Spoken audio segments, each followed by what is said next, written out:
How's everybody doing? To those tuning in later on to see us have a look at the Sundance program, welcome to you. Welcome to those of you tuning in live right now. I'm looking forward to having a look at what this year's Sundance Film Festival holds in store. I am here. Welcome, Josh. Basically, how are we doing on the audio? Is it a bit too loud? How's the music?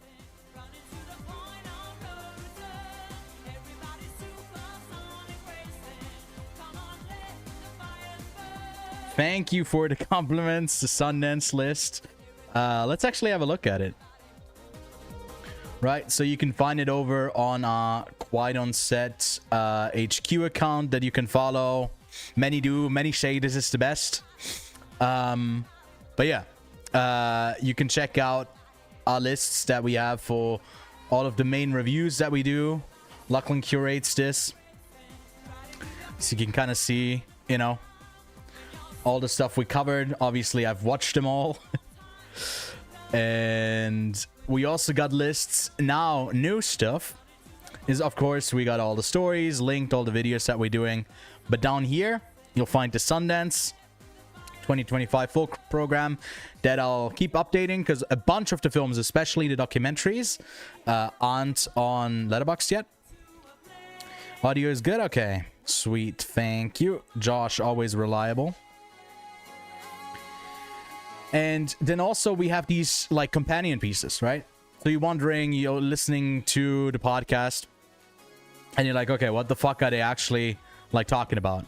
And you'll find the main reviews. I think this one, Lachlan didn't do... Wait, let me actually show you on one where he like bawled out.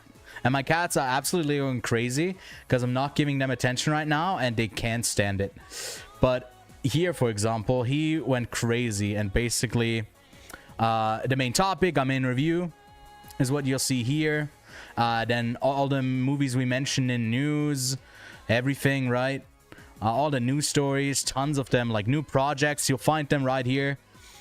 And then we also got like trailer talk, and then what we've been watching, specifically for me and Lachlan, right?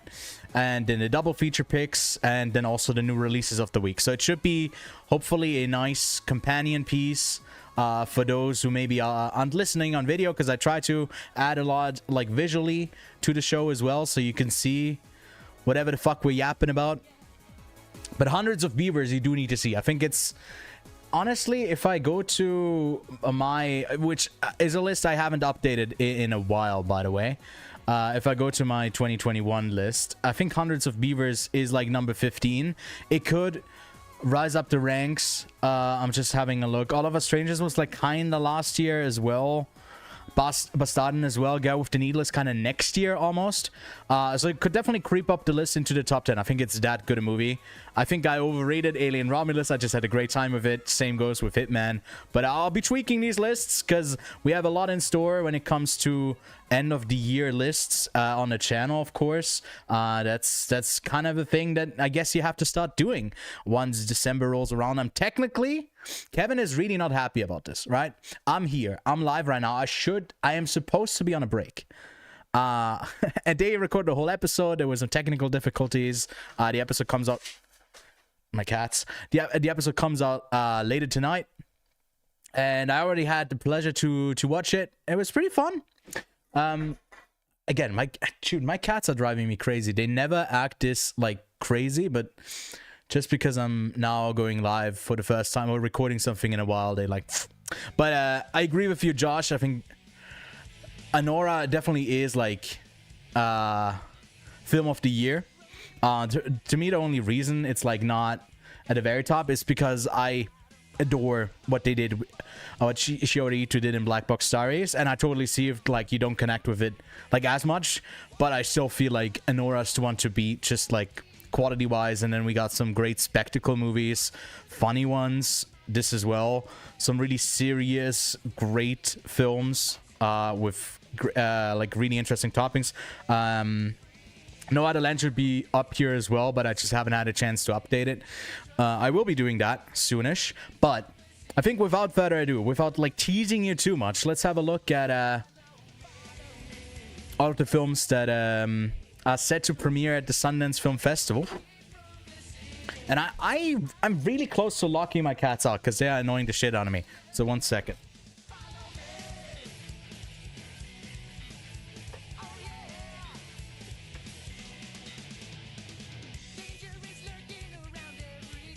There we go. No, I'm not saying it. I'm working.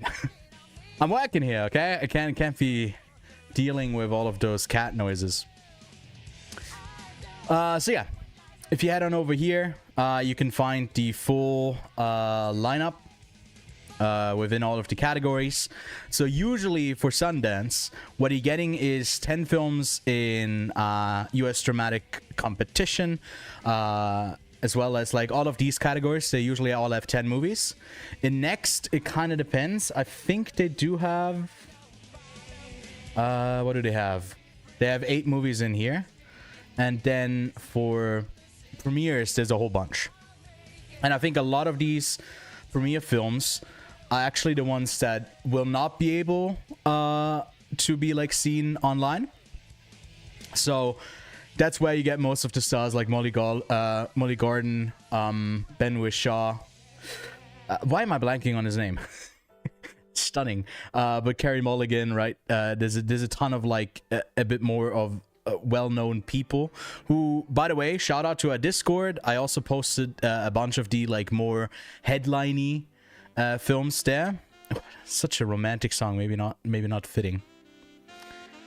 Now I'm just like lost. Oh, the Red Bulls. Oh yeah, I guess. So Red Bull is not an official sponsor of the podcast. They actually like wanted us to not shout it out, but they sent me this. It's a whole bunch of Red Bull. To the side here, I got stacks of 4. There's another 2 down there.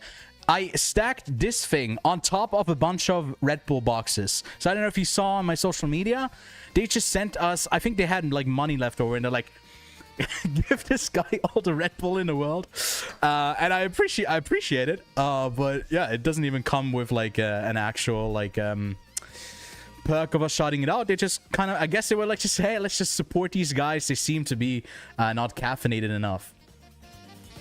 But yeah, maybe I should have shown you that in full screen. But like, I'll as a courtesy for them doing all of this, I guess I'll have it in the background. But it's like out of focus anyway, so you wouldn't really be able to tell anyways. But yeah, all right, let's kick it out. I don't even know where to begin because a lot of the stream will actually just be. It's definitely better than Prime. A lot of the stream will actually just be me looking at what it is over here on Letterboxd, and then basically like reading and kind of seeing, hey, is this something that I want to put on my watch list? Is it something that maybe you are interested in as well? And again, I'll keep this list updated. There's a couple of films that are not like yet on Letterboxd, especially a lot of the documentaries. But we'll kick it off with the competition sections. And I don't know if I need to cool it with the music here, if that's the vibe, especially if it's like something horrendous, but I'll put it down a bit.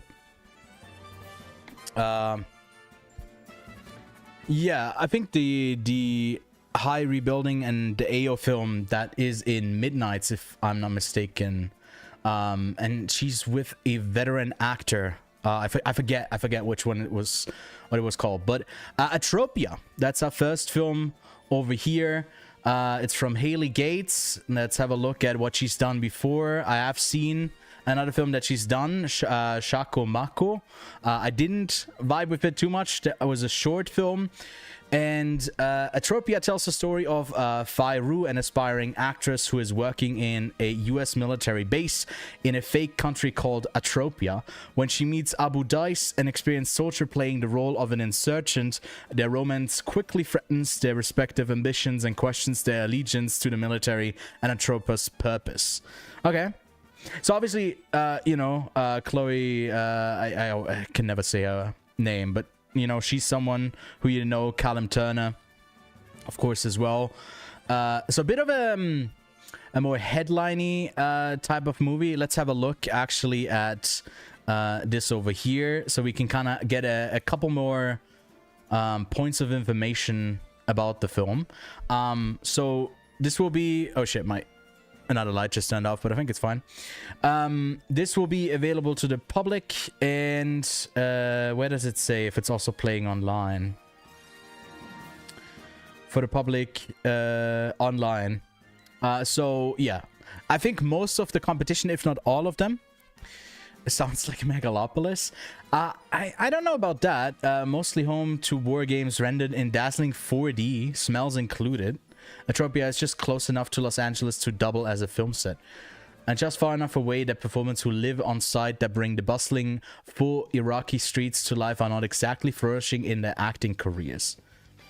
Okay. No, that does read a bit strangely. And again, I didn't love her like short film, but we got a producer, Luca Guadagnino, on this. What else is notable about it? No, I think this could very much be like, a satire in a way that kind of misses. It's hard to tell with these beforehand. But yeah, could be okay. I'm not holding my breath to catch it, but I think it's like one worth putting on my watch list. But again, I watch a bunch of stuff. Let's have a look at Bubble and Squeak. Accused of smuggling cabbages into a nation where cabbages are banned, Declan and Dolores must confront the fragility of their new marriage while on the run for their lives. Okay. Wait, let me have a look over here. This is that one. Okay, what stands out to me immediately, and what will already earn it my watch list credentials, is that it stars both Himesh Patel and Sarah Goldberg, who was amazing in Barry. But then if we look at the expanded cast, we also got Stephen Ewan, who shares kind of a name that is not, written the same way, but we share a name. Dave Franco, yeah, he also has another one with his wife, Alison Brie. But yeah, short film as well, 93 minutes. This could be something that I'm quite interested in. It says the director was raised on Hitchcock and opera on a forest's edge outside Berkeley, California. Writer, director Evan Trowy's eccentric debut feature adapted from his acclaimed comedic play strands bickering newlyweds Declan and Dolores in a fictional foreign country, dodgily pursued by Jashpur, a ruthless custom enforcer who suspects them of smuggling cabbages. Again, this sounds like fun. I like this. This is okay. They use the same picture twice. Cool. But this will also be one that is available to the public, so I will try and see this as well. Looks great. I gotta say, looks goofy, and like I say, Josh, like a fun time. I'll definitely be checking it out. Next up, we got Bunny Lover. A drifting Chinese-American cam girl struggles to navigate an increasingly toxic relationship with one of her clients while rekindling her relationship with her dying estranged father. Oh, that's a perfect music to connect. Estranged relationships with parental figures. Doom, the festival movie. It's depressed shit. Yeah. Also, again, it's in competition, so it will be available live. Online, I mean. Let's have a look if I'm familiar with anything else that Katarina Zhu has done. No, I assume this is a short film. Yes, I think Sundance likes to highlight a lot of specifically first-time directors, which I think is always a great thing. What else does it say about it? A debut feature, of course. A ruthless sex worker just gives us a bit more detail. Let's look at oh wait, I didn't see this. Rachel Sennett. I'm afraid it has to go onto the watch list. I guess I didn't spot it here. Do I know Austin? Oh yeah, Austin Emilio, of course, from Hitman. Everybody wants some, but also from The Walking Dead.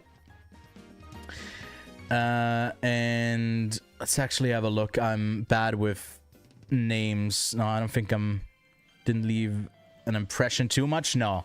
But yeah, this will go onto the watch list for sure. Again, another short one. I think Sundance also does this right, that a lot of their movies tend to be rather short. And yeah, I appreciate that as well about it. But this one also, just first look, doesn't look too bad. Kind of interested in it. Let's maybe get a bit more. There we go. After a family tragedy, siblings Ella and Charlie are unexpectedly woken up by their dad and taken on a journey across the country, experiencing a world they've never seen before. As their adventure unfolds, Ella begins to understand that things might not be what they seem. Okay. Again, already intrigued with John Magaro in this. There's a bit of a video that you can go check out if you're interested more. Again, 83 minutes. That's not a nice short watch, and available online, of course. Is this a debut, or what else can we know about Stephen Cole Webley? I haven't seen any of his other films. He's also worked as a writer, but on his own projects. Yeah, I mean, John Magaro, I think, is an interest enough. I feel like Sundance also likes to re-invite back people who had success. I wouldn't be surprised if... I think First Cow premiered at Sundance as well. No, it premiered at Telluride. Never mind. I'm wrong about that. Carol? I don't think Carol premiered there. Now watch it be wrong. Yeah, that premiered at Gun. But Past Lives, for sure. Past Lives, and I'm not wrong about that. That premiered at Sundance. And yeah, so they do like to kind of invite back. That's why you see a ton of films starring Aubrey Plaza. I don't know if she got... I don't think she has a film this year, right? Yeah, I don't think she has one this year. But director Cobley's first feature shines as its care for quiet humanity by bringing a loving touch to the screenplay from filmmaker Robert McCoyan. Let me have a quick look, because that movie that they mentioned, come on, Letterboxd, The Killing of Two Lovers. Yeah, no, I've seen that one. And I think, yeah, no, it did leave quite a good impression. That also premiered at Sundance, like it said in the description, of course, but... Okay. Did this ever release? It is crazy how some of these, like, films never get, like, a proper actual release. But, hey, we mentioned it on the podcast on episode 81. Good to know. But yeah, this one that I already added to the watch list, it's definitely going on there. I feel like a lot of these US dramatic competition films are definitely gonna get on there. Then next up we got Plain Clothes. A promising undercover officer assigned to lure and arrest gay men defies orders when he falls in love with a target. Okay. Tom Blythe. Is a bit of a heartthrob to many, especially after you know, portraying Snow. And am I familiar with anyone else in the cast? I don't think I am. Honestly, just as like supporting players, of course, Maria Dizia, just like from her face alone, she looks familiar. Oh, by the way, this is another one that I guess that's not on there, so let's have a look at that one next. But Plain Clothes. Okay, so it's Tom Blythe in the lead role. Again, right around the like 90-minute mark. Assume it's a British film, which is cool. Is it? It says it's produced United States because I assume the director's from New York. But does it take place maybe in... Doesn't say where it takes place in, I think.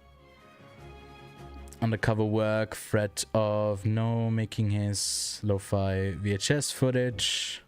Yeah, no, it doesn't tell us much more.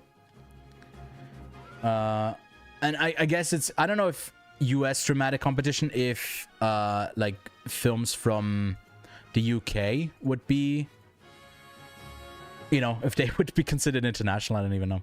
But this one's going on the watch list as well. And then here, of course, Love Brooklyn. 3 longtime Brooklynites navigate careers, love, loss, and friendship against the rapidly changing landscape of their beloved city. Now, this one's taking place in London, right? Got to.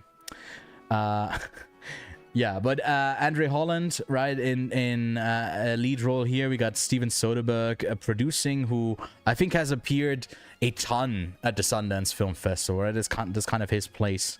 And this looks intriguing too, although it doesn't give us much yet of what the actual movie is about. I have yet to see Exhibiting Forgiveness, which I believe premiered at Sundance, and I've heard many good things about, but it's one of the films that I have yet to catch up with.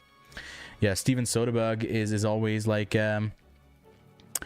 at least intriguing, not always a quality seal, but I can already tell you on the Quiet on Set schedule, we are actually planning for the release of Presence to do a bit of a deep dive on his filmography. We'll see if it actually ends up happening, but yeah, well we have it planned that we'll see a bunch of his films, review his filmography, and also talk about Presence. So a whole bunch of that stuff should hopefully be coming in 2025. But let's have a look at the next film, which is called, again, this last one I believe is not on Letterboxd yet. It might by the time this comes out, and I will update it, but for now it's not. So let's have a look at Ricky. Let's actually do it on the Sundance page. Newly released after being locked up in his teens, 30-year-old Ricky navigates the challenging realities of life post incarceration and the complexity of gaining independence for the first time as an adult.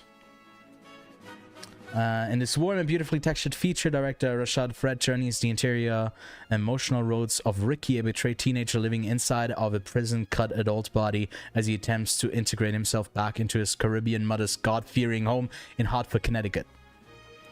He missed out on the many rites of passage of puberty, of learning away with women, of smartphones, and of social media etiquette. How will he parlay his gift as a barber into gainful employment to meet his parole officer's work requirement? He's strong, handsome, and well-meaning, but also misunderstood. Will he get a chance at life? Okay, this is gonna get some tears out of us, huh? Anyone that I wouldn't know here in maybe the cast? Maybe, I don't think so. A bit on the longer side comparatively, but not too long.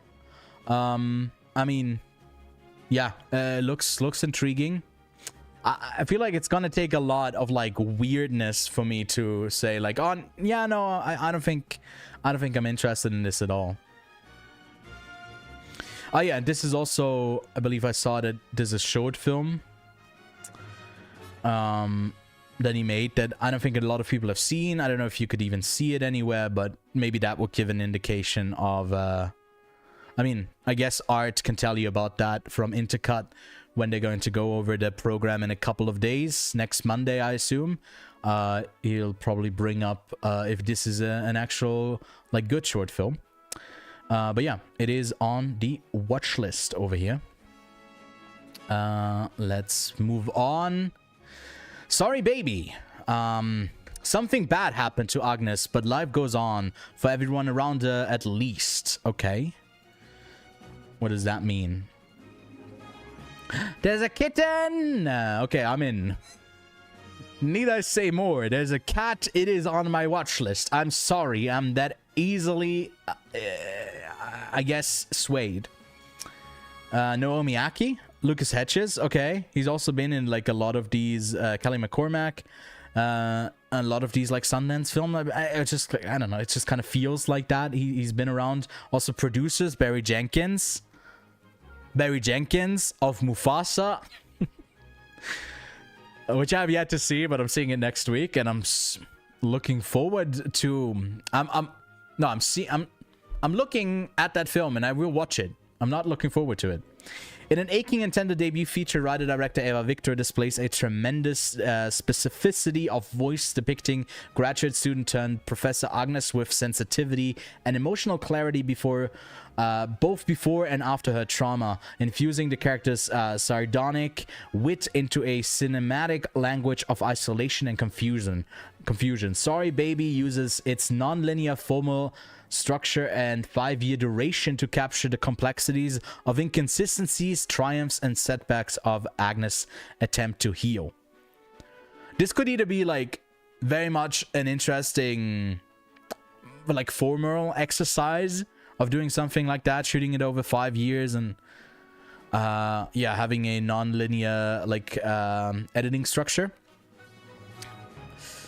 Again, I already put it on the watch list. I will put it again, there again, because there's a cat in it, and I can tell you a test from first-hand experience that you know, going through trauma with kittens is a good way to go about it, for sure. Next up, Sunfish and Other Stories on Green Lake.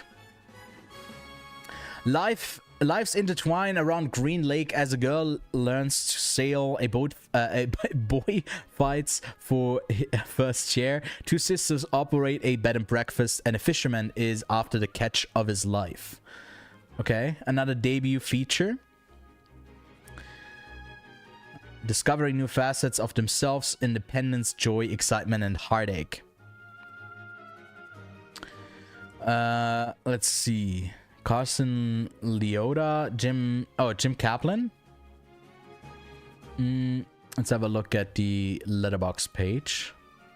Doesn't say much here yet, so we'll have to go to, I'm sorry, it's very bright, to IMDb. And I thought I was familiar with Jim Kaplan, but I think I mixed him up with like the guy who plays Sheldon. I'm not familiar with anyone in this cast. An anthology following the residents of a small town, the lake, that binds them together. Anthologies are tricky. I think this is the first one where I'm like not like from the logline alone intrigued in, although it is executive produced by Joanna Hogg.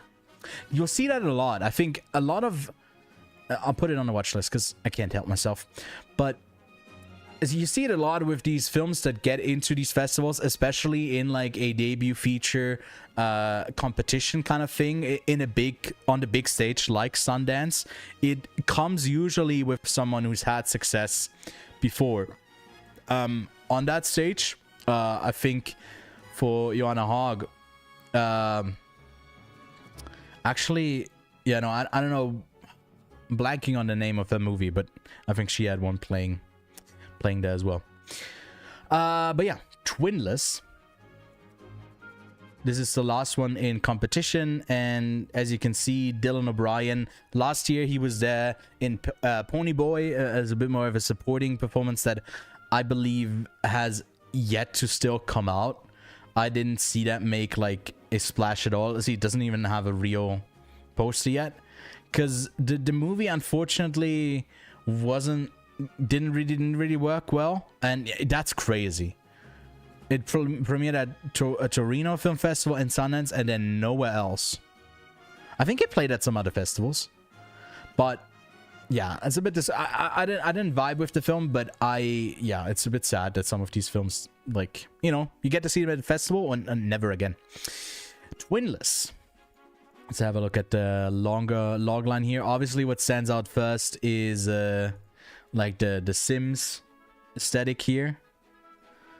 And it's also James Sweeney, who is that the same guy? I think so, right? I'm so bad with faces. Yeah, and then also Aileen Francios. I know her from somewhere. What was she in? Yeah, Speak No Evil. And then Nightingale, Demeter, Unforgettable, Lost Creatures, God's Creatures as well. So she's been around as more of a supporting player. It seems to be doing that again. And then again, with him, it feels like actor, also doing direction now. And let's have a look. All right. Two young men meet in a twin bereavement support group and form an unlikely bromance. Writer-director actor James Sweeney's bittersweet tale of trauma-bonding friendship is a smart comedy willing to confront themes like loss, loneliness, and codependence head-on. Sweeney scripts a slippery narrative to mirror his emotionally damaged characters as they struggle for connection, revealing painful personal truths along the way.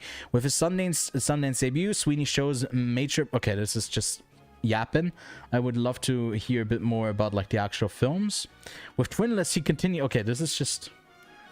I don't like the glazing. I would love to hear what the fuck is up with this. And it just like added that picture 3 times as if that would explain anything. Okay. Again, Dylan O'Brien gets this the courtesy watch for sure. So it will be moved to the watch list. And then we move on to the documentary features, which funnily enough, there's only about 4 that actually like already have a letterbox page that I could find. Again, if you're watching this after the fact, feel free to comment under this list if you find it, and I'll add it. But yeah, let's have a look at Live After. In 1983, a disabled Californian woman named Elizabeth Bouvier sought the right to die, igniting a national debate around autonomy, dignity, and the value of disabled lives. After years of courtroom trials, Bouvier disappeared from public view. Disabled director Reed Davenport narrates the investigation and what happened to Bouvier. I don't know if I butchered her name here. But yes, I did see I Didn't See You there, and if I remember correctly, I quite liked that film. Let's have a look. Yeah, wait, no. I thought no, wait, I'm mixing it up with something else. No, we definitely did cover it. Again, now, sometimes films just like blend over each other, but I guess I'm mixing it up with something else. God, that's strange. Wasn't there like a movie about like there was like a disabled romance thing where both of them were disabled? It was a pretty good one, but maybe I'm conflating the two. Let's see. On the it's always interesting to see like who executive produces films and what that can tell you about it, but just from the logline alone, I think this one is not an interesting one. Again, I'm not beating the this guy literally watches everything allegations, but hey, it is what it is. Marlee Matlin, Not Alone Anymore. Okay. In 1983, Marlee Matlin becomes the first deaf actor to win an Academy Award and was thrust into the spotlight at 21 years old. Reflecting on her life as a primary language of the American Sign Language, Marlee explores the complexity of what it means to be a trailblazer. Yeah, this could be interesting. Doesn't like stand out to me like as a must watch, but it's always interesting that like it doesn't have to tax here, I guess, of disability, but Sundance does really love to focus on spotlighting those who, like, you know, who usually maybe wouldn't get that treatment. Predators. To Catch a Predator was a popular television show designed to hunt down child predators and lure them to a film set where they would be interviewed and eventually arrested. An exploration of the I actually don't know that word. Can you read that to me? Scintillating rise and staggering fall of the show and the world it helped create. Yeah, I think like this has risen to an extreme where now streamers go after people as well, and like it's crazy how much the investigation part of all of this is in service of this I don't know, just the sensation of like catching someone, even though you maybe like in some cases they didn't do their due diligence in the investigations, but It's also one that is tagged for mature audiences. This is definitely interesting. I have never seen To Catch a Predator, but yeah, I will add it to the watch list. Again, a quick check if I've seen any of that stuff before.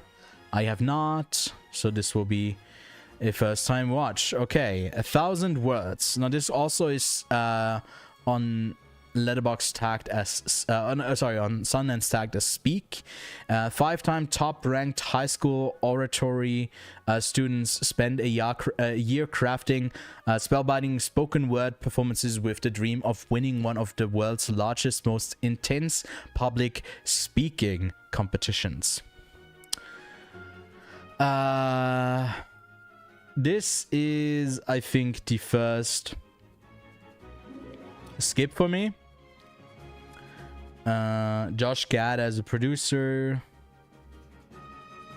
I don't know. Someone needs to say, "Oh yeah, this is good. You should check it out." For me, they could very much be like really good, but just on this alone, I don't know. I'm not too interested. And then we do have a couple more that we obviously didn't have a look at here. So let's go back to the documentary competition. And Andre is an idiot. Seeds. Sugar babies. Whole bunch of them, right, are not on here. All right, let's have a look. Andre is an idiot. Andre, a brilliant idiot, is dying because he didn't get a colonoscopy. His sobering diagnosis, complete irreverence, and insatiable curiosity send him on an unexpected journey how to die happily and ridiculously without losing his sense of humor. All right, and that's a documentary produced by A24, Sandbox Films. Okay. Yeah, no, this definitely goes onto the watch list once that becomes available.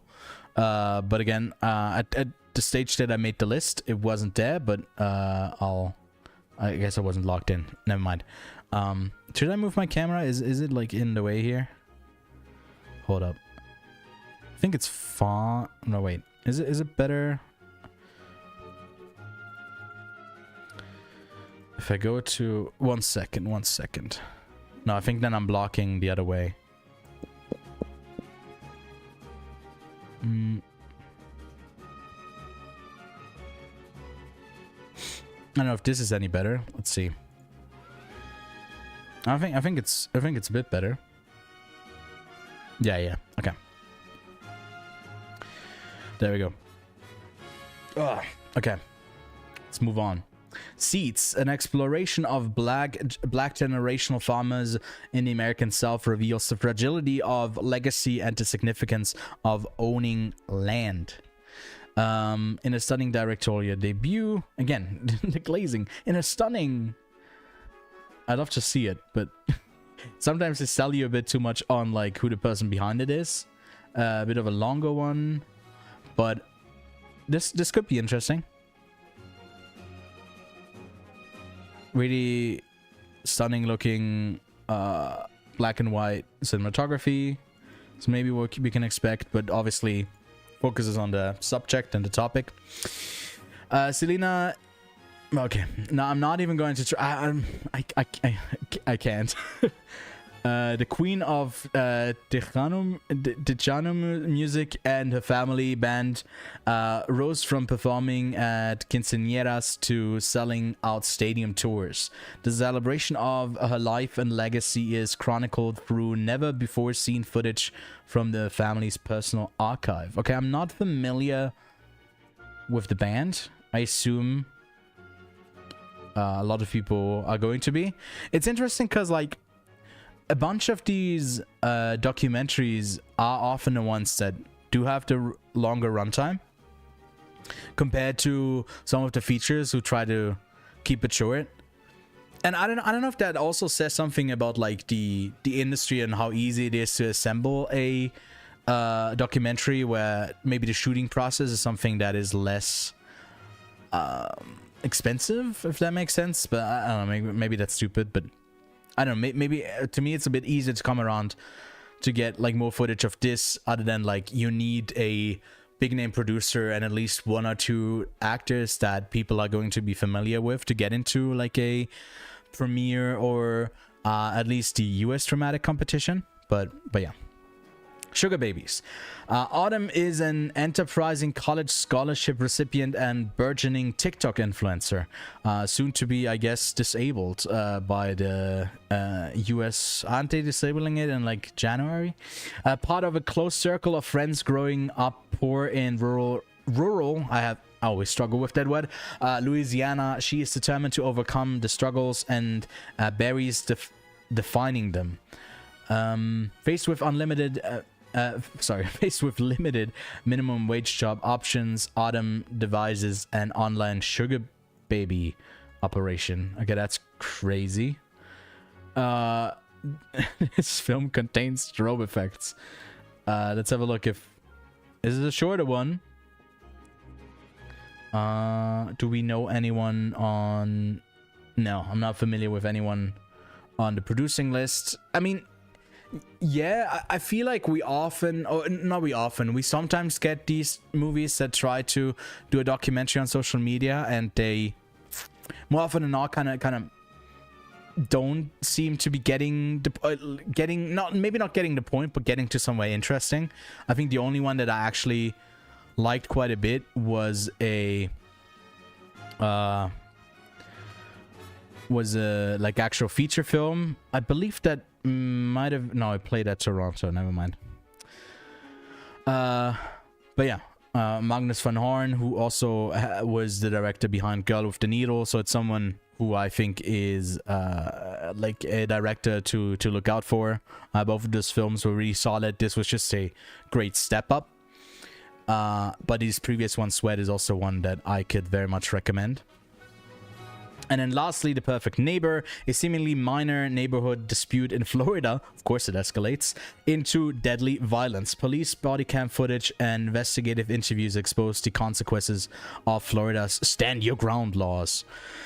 Yeah, I mean, that is an issue where everything becomes like some sort of confrontation. Yeah.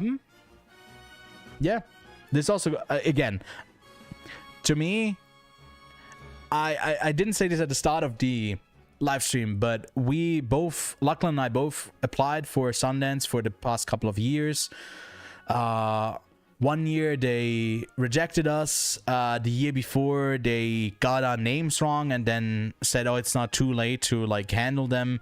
And this year they just said straight up, even though we, or at least I applied also to be like there in person, they were like, no, they're holding it really at like limited capacity, that only like the indie wires, the varieties of the world do get that like treatment of seeing it as accredited press and industry remotely. Although I might have access to some of these titles, especially the ones here in documentary and in the first two competitions that like sections that we looked at. But yeah, oh wait, I forgot one.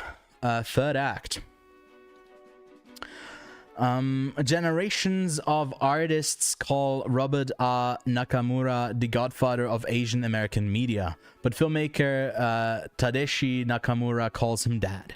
Robert's diagnosis of Parkinson's leads to an exploration of art, activism, grief, and fatherhood. I like these kind of low-key introspective, like parental, like, I don't know, father-son type of relationships that try to dive a bit deeper into, like, I don't know what it means to mean so much to other people, and maybe how that affects like the relationship between father and son. Yeah, no, it's just, it holds a lot of like interesting possibilities in what you could talk about, what you could focus on. But oh, okay, that is the first two sections done. And next up we do have the World Cinema Dramatic Competition. That's this one over here. So let's have a look at these again. There's going to be, I think, a bunch that aren't on here. Let's have a quick look. Kept it lighter with the text at the bottom there. No, only Lutz is not here, so we'll have a look at that later on. But all right, 1,000 words documentary. All right, here we are. 1, 2, 3, 4, 5, 6, 7, 8, 9. Okay. What's the music now? Oh, Wii music. I like that. Okay. Let's Brides. 2 teenage girls in search of freedom, friendship, and belonging run away from their troubled lives as misguided with a misguided plan of traveling to Syria. Okay. So this is a native UK by means necessary. Is this a... Yeah, okay. This is a British film. English, Turkish. I mean, yeah, this could be kind of coming... Is it coming of age? First time directors.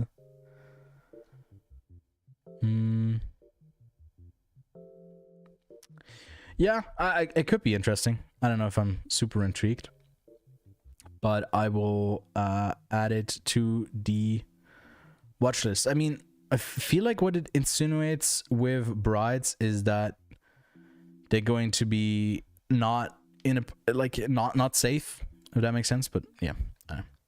Anyways, DJ Ahmed, a 15-year-old boy from a remote Yurok village in North Macedonia, finds refuge in music while navigating his father's expectations, a conservative community, and his first experience with love, a girl already promised to someone else. Okay, another coming-of-age type story. I vibe with those quite a bit, if they're done well. Again, one of the highlights from last year, Diddy. Great stuff, obviously US centered, but this is another one that definitely goes onto the watch list for me. Sababonda, Cactus Pierce. Anad, a 30-something city dweller compelled to spend a 10-day mourning period with his father in a rugged countryside of western India, tenderly bonds with a local farmer struggling to stay unmarried.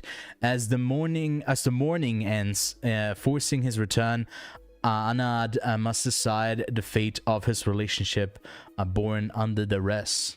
Okay, so LGBT, well, I guess gay story here set in India in I believe modern times. It's not a period anything. So I feel like I always gravitate towards something that is a bit more current. Because you can always kind of look back and like, look at this and let's now look at it in retrospect. But sometimes there's something really raw about trying to capture something that is like current, that is in the moment. But again, like all of these competition films, they will be available online. And yeah, 112 minutes. All right. Now that looks quite interesting. And we move on from LGBT story to LGBT story. Another one. Sauna. Jan thrives as a gay man in Copenhagen, enjoying endless bars, parties, and casual flings. Everything changes when he meets William, a transgender man, and falls into a deep love that defies societal norms around gender identity and relationships. Now, I gotta say, I think the well, it's Copenhagen, so it's Denmark. Have been cooking with a lot of these, like Denmark and Norway, I think are like the epicenter of talking about relationships and seeing them, or like really modern love. So I hope this one is another one that lands and yeah, works out.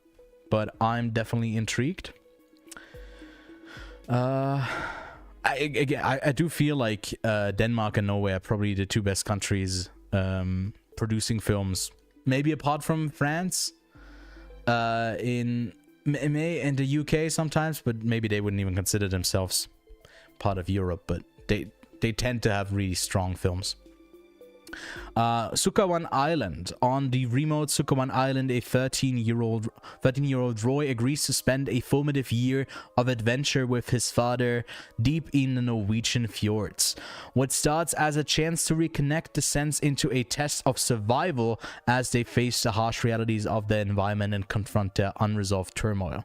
Now, I like this because it gives you a bit more than just here's a serious drama, but hopefully it promises a bit more of like an actual spectacle, a bit of action, adventure, thriller, and I appreciate that. Also, the lead here looks familiar, so I definitely have to check that on. Hold up, let's have a quick look, because I feel like I know the... Yeah, okay. Yeah, of course. It was the... from Anatomy of a Fall, the attorney. No, wait. Is it the attorney or is it the one... No, it's the one that we all hate, right? It's the asshole character. Fuck, I forget. No, he's the one in support. Man, I got to rewatch Anatomy of a Fall. But this is a French film. Okay. But it's in English. From M2K Films. Not anyone I would know who's producing. Alright, but definitely goes onto the watch list. Next up, The Virgin of Quarry Lake. In 2001, three teenagers from the outskirts of Buenos Aires all fall in love with Diego. Natalia has always had the most chemistry with him, but when it seems inevitable that their friendship will turn into something more, the older, more experienced Sylvia appears and soon captures Diego's attention. Okay, so this is another... Dude, there's so many coming-of-age movies, it's crazy. But it's also tagged as horror and romance, which... Can't lie, that sounds kind of intriguing. I like that. Also, my cats just threw something down. Hold up, I gotta check that real quick.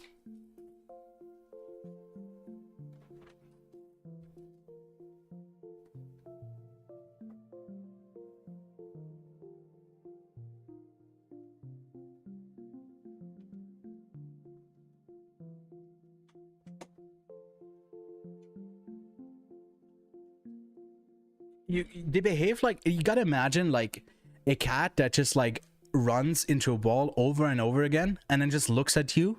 So, like, hey, I did that. Reaction. And they keep throwing down all of my speakers around my TV, and it makes me nervous, because who knows what they could throw down next. But, yeah. I mean, again, a good coming-of-age film, I think, is always great. But there could definitely be an oversaturation at these film festivals. And I would like to see a bit more genre, but we'll get to Midnights sooner than later. The Things You Kill. Haunted by the suspicious death of his ailing mother, a university professor coerces his enigmatic gardener to execute a cold-blooded act of vengeance. Okay. Celebrated Iranian American director Alireza Khatami. Terrestrial Versus. I still haven't seen that movie.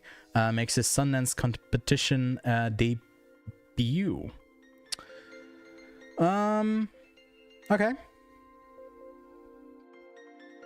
I haven't heard like great things about Terrestrial Versus. That's like one of the reasons why I ended up skipping it. But I mean, this alone should intrigue you. I mean, that is some stunning looking landscape. It feels like it's a long movie. Yep, it's almost 2 hours. You just kind of feel it. It gives off the vibe. It's like this got to be at least 2 hours. But yeah, I mean, it's got an intriguing title. Shatters expectations to deliver a timely and original vision of the cause of professional and collective liberation. Okay.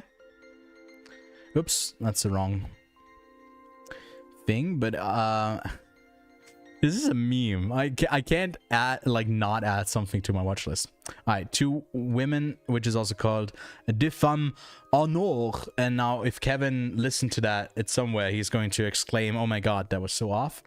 But My French is perfect, okay. Violet is having a difficult maternity leave. Florence is dealing with depression. Despite their careers and families, they feel like failures. Florence's first infidelity is a revelation. When having fun is far down the list of priorities, sleeping with a delivery guy could be revolutionary. And they got the same picture 3 times. As neighbors bonded by the shared realization, a deep dissatisfaction with their would-be cozy family lives, depict burgeoning rejuvenation and renewed sense of self with bold comic flair. A lively sex romp embedded within a pointedly witty, complex examination of mental health, motherhood, and marriage. All right, I like that. A drama comedy. Yeah, I can dig that. I will add that to the list. Again, the French. Hopefully, don't miss too much. Now, this is a Tunisian... it's Tunisian film. Alright. Where the Wind Comes From. Alyssa, a rebellious 19-year-old girl, and her friend Mehdi, an introverted 23-year-old man... did I say go? Use their imagination to escape their unpromising reality. When they discover a contest in the south of Tunisia that may allow them to flee, they undertake a road trip regardless of the obstacles in their way. Okay, road trip movie.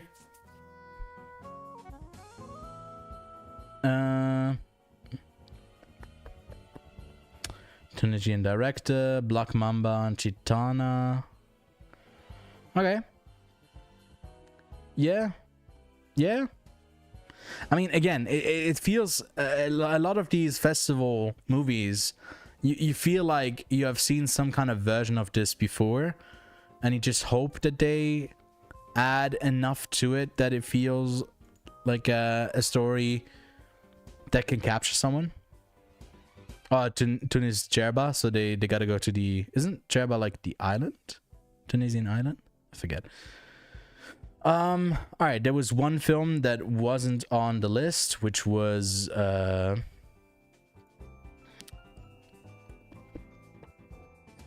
Looks, yeah.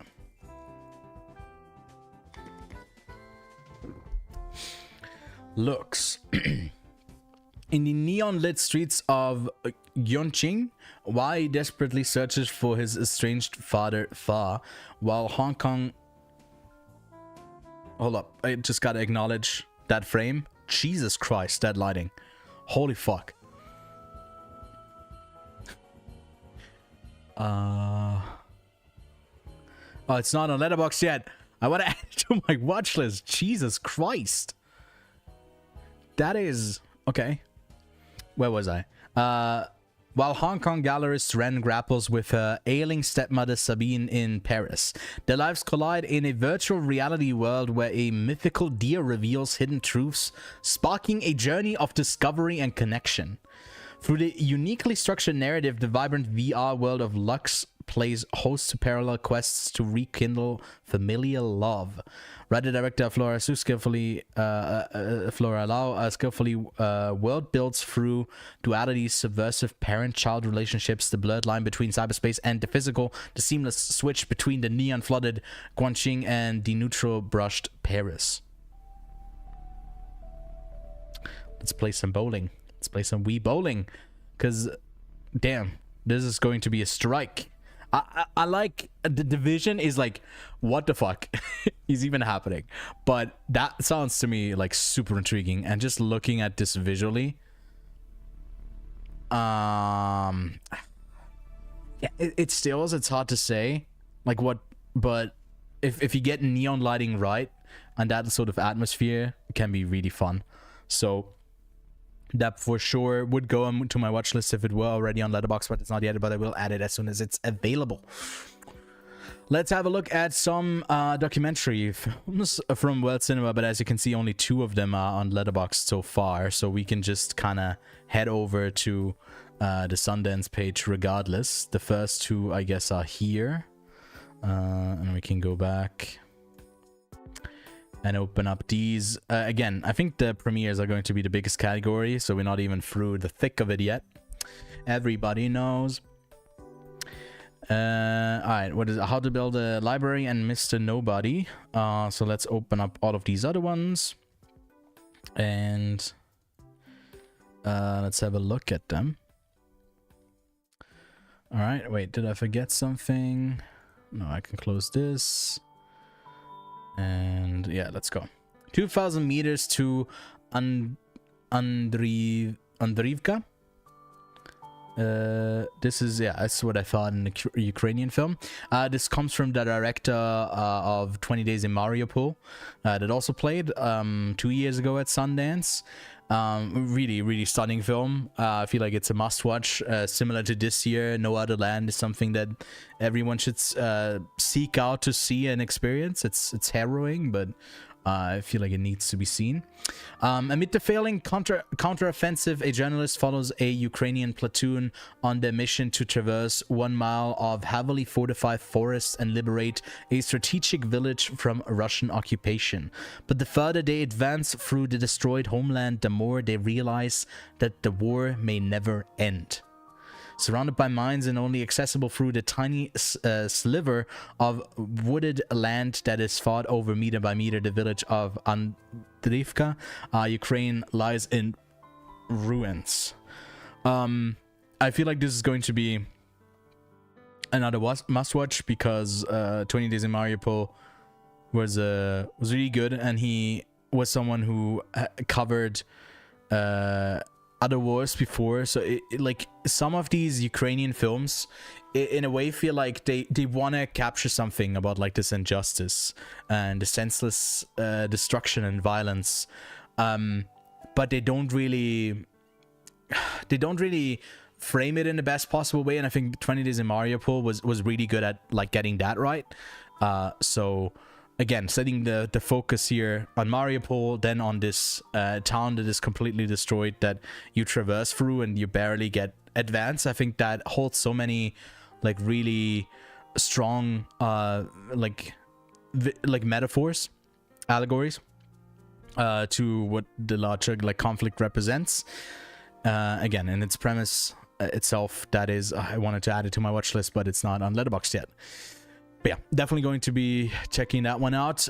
Coexistence, my ass! Comedian Noam Schuster Elassi creates a personal and political one-woman show about the struggle for equality in Israel-Palestine. Well, really going with the war theme with these. When the elusive coexistence she spent her life working towards starts sounding like a bad joke, she challenges her audiences with hard truths that are no laughing matter.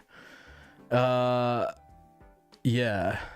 I mean, this is a highly political topic, and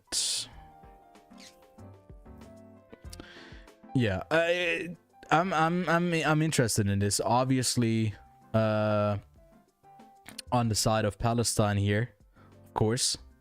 Anything else would be fucking crazy, but yeah, wondering how you go through. Obviously, like this conflict is complicated, and putting comedy into it, I don't know if everyone's going to vibe with that, but I think it's going to tackle that through not just like, hey, I'm a comedian, I can't make these jokes about it, but also because you're working through something. The best comedians too. So yeah, the film documents not only the shifting perspective of Aliassi, a UN diplomat turned comedian, okay, but also the developing realities in the region and the resulting seismically dynamic discourse surrounding it. Okay. Now this sounds intriguing.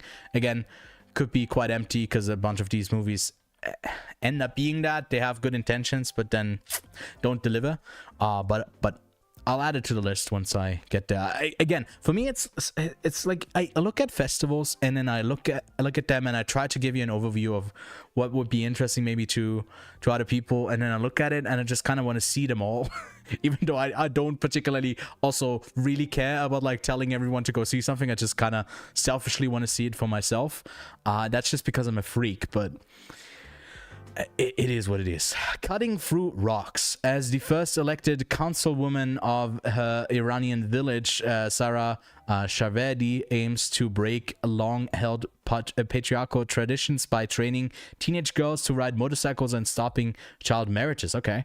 When accusations arise questioning Sarah's intentions to empower the girls, her identity is put into in turmoil. Easy one to add to my watch list as well. That sounds quite intriguing. It's always crazy when you get one of these. You know, it's co-produced by Iran, Germany, United States, Netherlands, Qatar, Chile, and Canada. But you often have to do that with Iranian films. It's one of the reasons why the Seed of the Sacred Fig is the German submissions to the Oscars this year. You know, because he had to flee and is now living Masad Rusulov living in Berlin now because he's ostracized and can't go back to Iran. But yes, another one to put onto my list. Okay, what's this? We don't typically see a lot of animation at Sundance. Is this animation or is it just... Yeah, no, it definitely is animation. Could just be like an artistic style to kind of sell us... Okay, this looks... Why is this not... This looks like a movie that belongs into the next category, but... Okay. Exploring the complex bond between two half-brothers, one indigenous, one white, traveling from the present in isolated Shamatava to bustling 1980s Toronto. Okay, so it's telling a period piece through the possibilities that you get with animation. I like it, and it's really out there. Okay. Now this looks interesting. Again, I'm having a look if I'm familiar with anyone. Okay, I mean, just for this picture alone, you gotta put it on the watch list, man. Endless Cookie. Alright.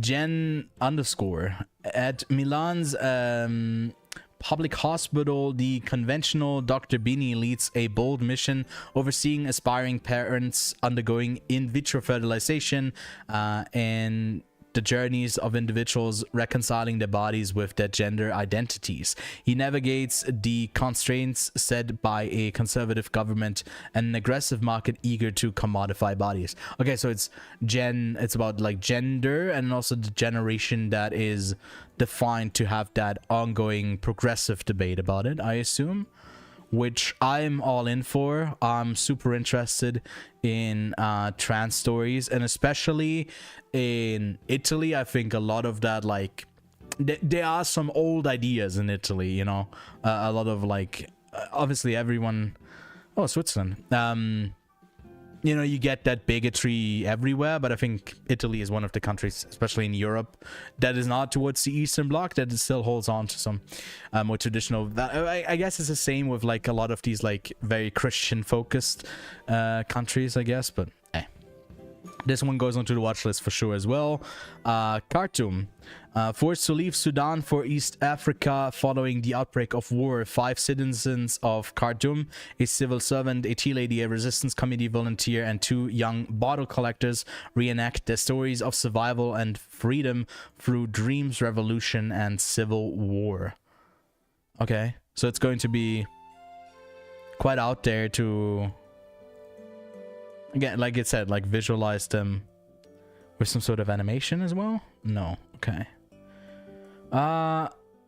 Yeah, I mean, it's sometimes like...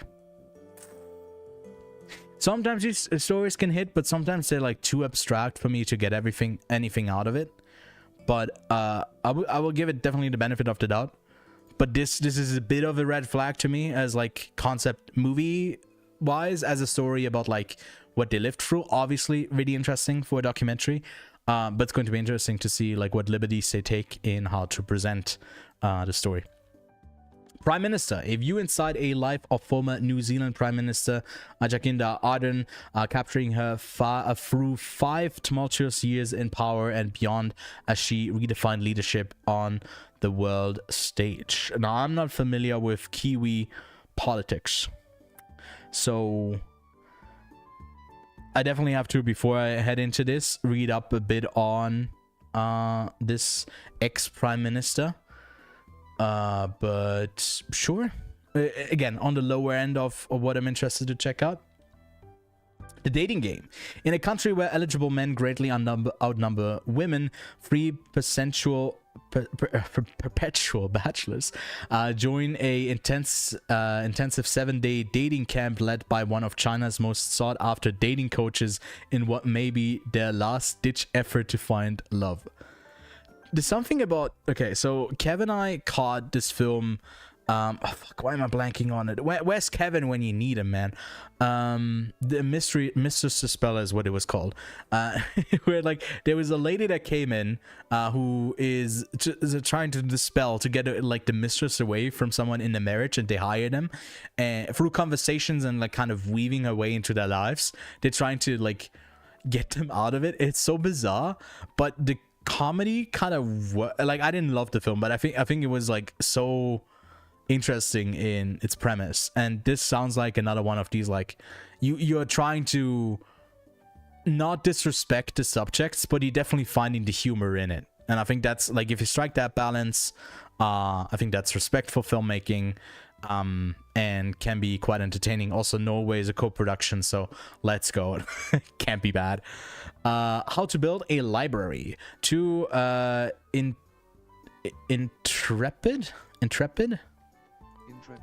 Intrepid. Nairobi women decide to transform what used to be a whites-only library until 1958 into a vibrant cultural hub. Along the way, they must navigate local politics, raise millions for the rebuild, and confront the lingering ghosts of Kenya's colonial past. Again, I love films where I'm going in and I'm a dumb, big, silly idiot who knows nothing about the history. And we learned this about, especially for a lot of like our new subscribers from Brazil that maybe are also checking out this live stream for the first time.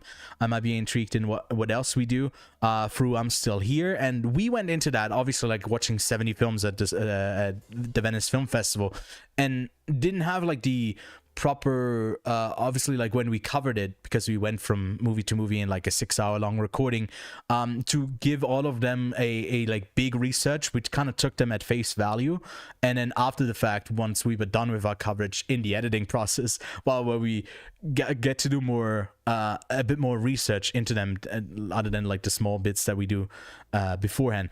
That to say, like, this is another thing where I'm like, I'm going to be super intrigued. Usually these are to me like a great catalyst to learn more about it, and you get a first touching point through a documentary, especially if it's like a more narrative based feature like I'm Still Here. Then I think it sets the expectations a bit differently, that you should go into having a general notion of the feeling that it's trying to evoke. And I think especially with I'm Still Here, it really emphasizes that, like, if you lived through that, if you are adjacent to that through the next generation of that pain that you carry with you, I think that just lingers with a whole population in a way where you like fundamentally understand that way more than anyone else who didn't live through it, or even is educated on what happened. How would they just experience it very differently. And I found interesting how many people were like pointing out like basic facts to us in the comments of stuff that we missed, but we didn't really touch on because maybe it wasn't relevant to us in like the movie sense. But like seeing the reactions, it obviously was to a ton of people. But how to build a library, yes, I'll try to put that on my watch list as well. And then Mr. Nobody Against Putin. So this is another Ukrainian film, I assume. No, it's a Denmark Czech Republic co-production that is Russian. Okay. As Russia launches its full-scale invasion of Ukraine, primary schools across Russia's hinterlands are transformed into recruitment stages for the war. Facing the ethical dilemma of working in a system defined by propaganda and violence, a brave teacher goes undercover to film what's really happening in his own school. Okay. Yes, I'll definitely be checking this out. This looks interesting. Again, a lot of these ongoing conflicts, sometimes they make for really great stories that reflect the yeah, the conflicts at large, sometimes it just falls short, and then they feel, in a way, if you don't give it the respect maybe it deserves, then it feels a bit like disrespectful. But I don't know, can't tell from just that first general impression here. But oh my god, I'm getting into my yapping phase. I should definitely keep it short because we do have quite a few more films to look at. So the two that I can already put onto my watch list here are Mr. Nobody Against Putin and How to Build a Library. And now we got a bunch of films in the next category. I think most of them are actually here. So let's have a quick look at what is not. So we got Black News, Terms and Conditions. Wait, actually we don't want this. We want this. Dum, dum, dum, dum, dum, dum, dum, dum. And then what do we miss? By Design, East of Wall. I think Mad Bills wasn't on here. Obex was. Reigns, Zodiac Killer. So Serious People isn't here. Okay. All right, let's have a look. Mad Bills to Pay or Destiny Dial. Okay, no, never mind. Or Destiny. We'll leave it at that. Rico Summer is a wild mix of chasing girls, hustling homemade cocktails out on a cooler on Orchard Beach, the Bronx. Out of a cooler on Orchard Beach, the Bronx. But when Destiny, his teenage girlfriend, crashes at his place with his family, it's only a matter of time before his rowdy, carefree days come spiraling down. Okay, nice shot here with a bunch of birds. Again, next is a category that is usually for like emerging filmmakers that have like a sort of interesting twist on how they present their movies. But because a lot of the competition films are already feature debuts, it's a question of like, okay, what goes in here versus what doesn't. But it seems to be like another kind of coming of age film. Yeah, I'm mildly interested. Serious People. A successful music video director and expectant father pushes his work-life balance to the extreme as he hires a doppelganger to work in his stead. Okay, now that sounds like... What the fuck is this? What is this? Okay. Nice. That is actually funny. Okay. No, this one looks kind of fun. Black News, Terms and Conditions. Preeminent West African curator and scholar Funmialo. Help me out here. Akekaku's magnum opus, The Resonance Field, leads her to the heart of the Atlantic Ocean, drawing a journalist into a journey that shatters her understanding of consciousness and time. I can't help but feel like this sounds a bit pretentious, but again, I'll definitely wait on some other people to go check it out to see if it's any good. It doesn't, like, yeah, doesn't catch my interest too much. Hey, wait, I know, who is that? Juliette Lewis? Is that Juliette Lewis? Muhammadati? Okay. Wait, why is that Muhammad? Mahmoud, Jesus Christ, Mahmoudou. A woman swaps bodies with, wait, is this Suzume? A woman swaps bodies with a chair, and everyone likes her better as a chair. What the fuck? Writer-director Amanda Kramer brilliantly collages tropes of literature, cinema, and performance art to cleverly take the piss out of the common social scripts people use to convince themselves that they have full lives of purpose when they do not. Okay. Again, this could be like one, oh my god, this is such a crazy premise, and then it's like, these are so hard to tell if they'll actually deliver. Jesus Christ, the premise itself is really funny. Let's see if I've seen anything by, I haven't seen anything by Amanda Kramer, but Juliette Lewis, of course, I'm a bit more familiar with. All right, this definitely goes on to the watch list.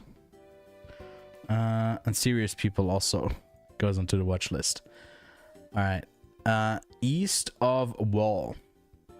After the death of her husband, Tabitha, a young tattooed rebellious horse trainer, wrestles with financial insecurity and unresolved grief while providing refuge for a group of wayward teenagers on her broken down ranch in the Badlands. Alright. There's another one where I'm like mildly intrigued. Yeah, I don't have much else to say about it. Because famously, I don't like children and in movies because they don't act well usually. But hey, I don't know. We'll have to wait and see. Obex. Wait, this guy also looks familiar. I don't know.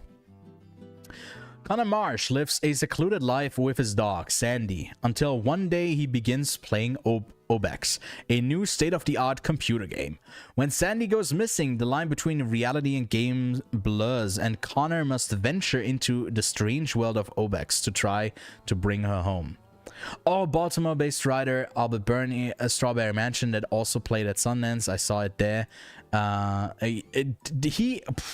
Okay, so that movie kind of captured a really weird, surreal tone while still being constrained to a sort of smaller budget. But it obviously had, like, if it had a bigger budget, they would have gone even crazy into production design.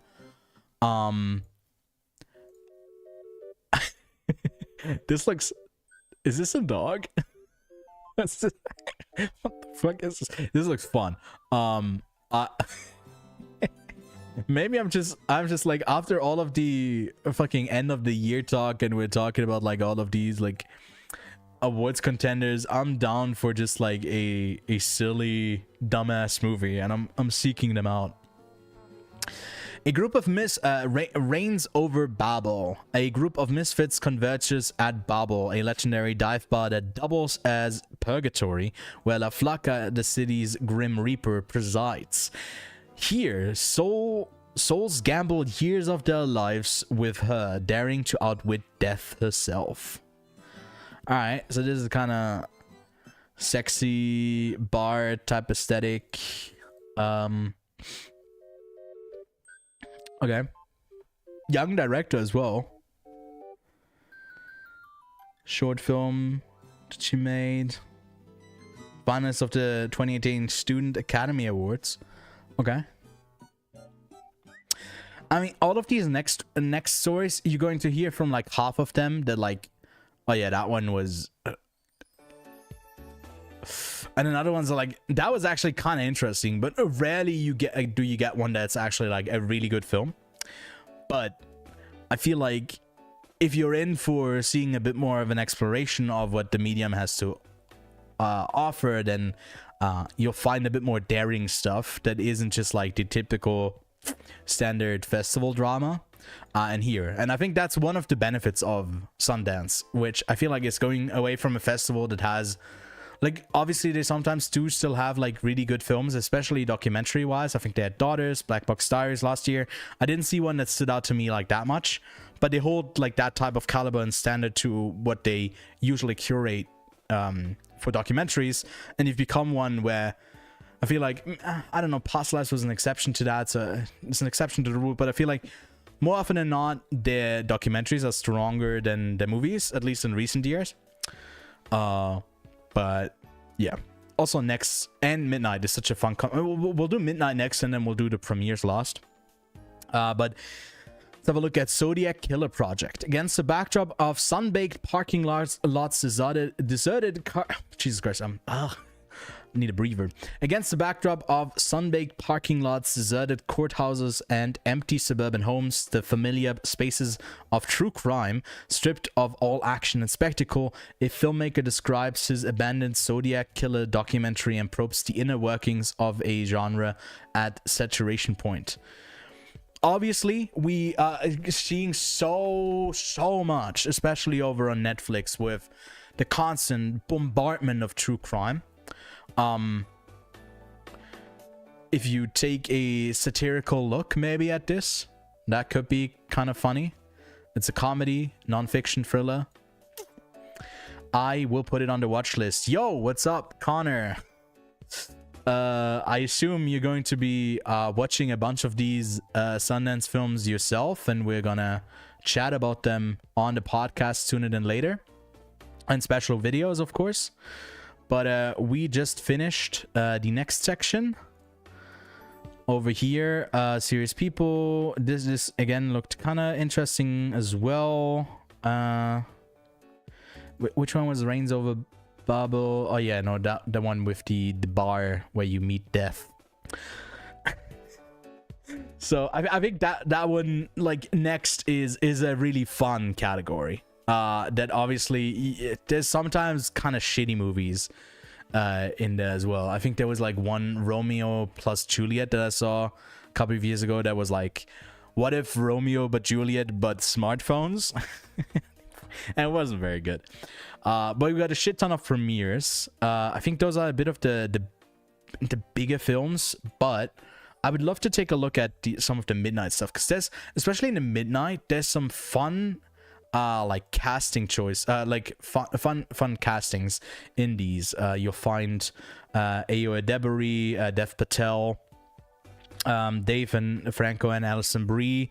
So let's have a look at all of these. And I'm a fan of horror. Again, I think I don't have a full list over here if you look at my 2024 one, but 421 films. And then going to horror, oh, I don't think I have all of them on here, but you know, 47 of them. Although I don't consider this a horror film, but I've seen a whole bunch of them. Usually they are like more towards the lower end, but I got a couple in my top 100. So I always appreciate some good horror. So let's see what Dead Lover is all about. A lonely gravedigger who stinks of corpses finally meets her dream man, but her whirlwind affair is cut short when he tragically drowns at sea. Grief-stricken, she goes to morbid lengths to resurrect him through madcap scientific experiments, resulting in grave consequences and unlikely love. Okay, who do we have in the... Wait, didn't... She sounds low-key familiar. Where were we? Dead Lover. Okay, no, I'm mixing up. There was another... Oh, no, it was just another blonde filmmaker. I'm sorry. I'm just conflating with someone else. But she's also the lead here. Ah, no, okay. She looked familiar. I knew she looked familiar. She was in Strawberry Mansion. But did she have, like... No, she didn't have, like, a small role. Again, this movie looks fucking bonkers. I don't know if it ever came out anywhere. No, it just kind of got dropped a year later on digital, and then no one ever talked about it again. Again, not the greatest film, but, like, that's the definition of the next section. Just look at this poster, man. It's crazy. Alright. Let's have a look at the next one. This one sounds crazy enough, so I'll put it on the watch list. Didn't die. Also, let me know, Connor, what are you most looking forward to? Oh, you already have like one that you really want to see? Didn't die. A podcast host desperately clings to an ever-shrinking audience in the zombie apocalypse. Okay, this looks very low budget, I gotta say. A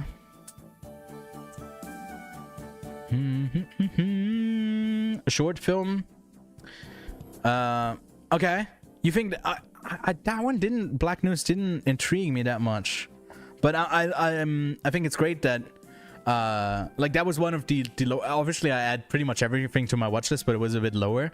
But you taking it out is actually great, because I want to hear from someone who I trust if it's good, and then I'll try and see it myself. It's my most anticipated. I've been interested ever since I saw the videos of the live exhibit. Again, here, I think I went on a rant that you went here for before about like, I love being a dumb idiot that goes into these movies and then learns more, and through them, you kind of just like kind of educate yourself a bit more. I think movies can be a great like opening gate for that. Again, I think with some of these, you do have to check, you know, Didn't Die is available online. You want to see Ayo Edebiri in the next movie? Available in person only. The director is an incredible experimental artist. He works with tons of hip-hop legends, and he's got a cool eye for graphic design. Okay. Okay, Connor, Jesus Christ. Okay, wait, fuck. No. Come on, go. Where are you? This is embarrassing. No. Where is it? Wait, I can type in news, and it should be news. Is it not on Letterboxd yet? Or am I just blind? Look away. There it is. Black News. Alright, I'll add it to the watch list, okay? Okay, so another one that we'll only hear about from David Ehrlich. And he'll talk about like how shitty it is or how great it is. I don't know. I don't care. He missed us here quite a bit in some of the reviews. Anyways. But a young writer is invited to the remote compound of a legendary pop star who mysteriously disappeared 30 years ago, surrounded by the stealth cult of what the fuck is that word? Sycophants? Wait, what? Say that again. Sycophants. And intoxicated journalist, she finds herself in the middle of his twisted plan.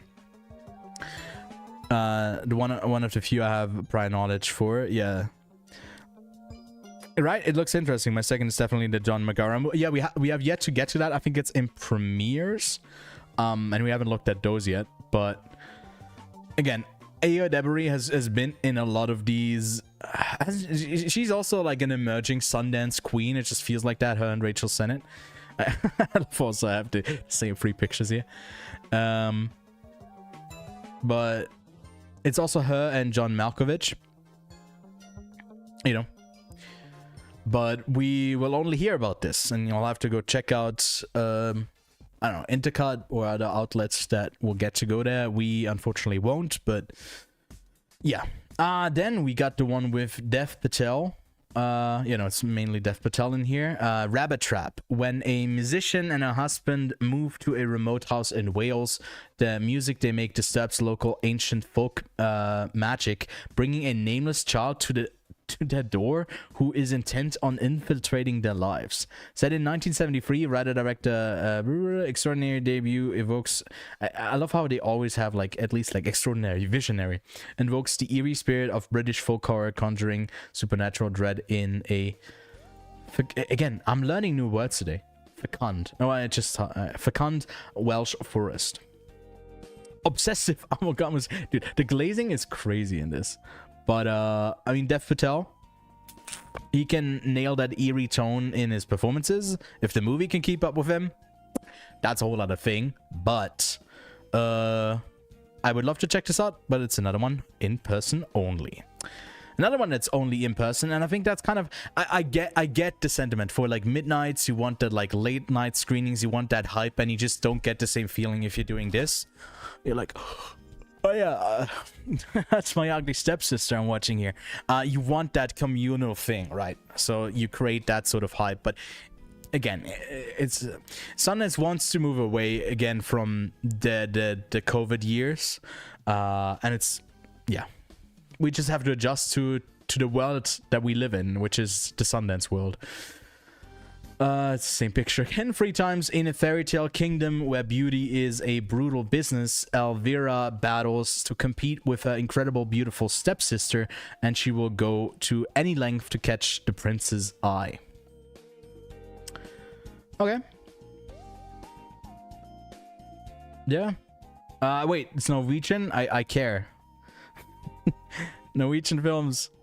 Hold up. It's from Norway? I gotta see it. Yeah, but again, it's a bit disappointing that it will be that like the ones with notable actors in it will only be in person, especially for midnight. For some of the drama sections, I guess we'll get them, but yeah. All right, this is Together, you know, the actual couple here, Dave Franco and Alison Brie. With a move to the countryside already testing the limits of a couple's relationship, a supernatural encounter begins, an extreme transformation of their love, their lives, and their flesh. All right. Approaches horror with a devilish exuberance that relishes in creating wildly expressive, nightmarish moments.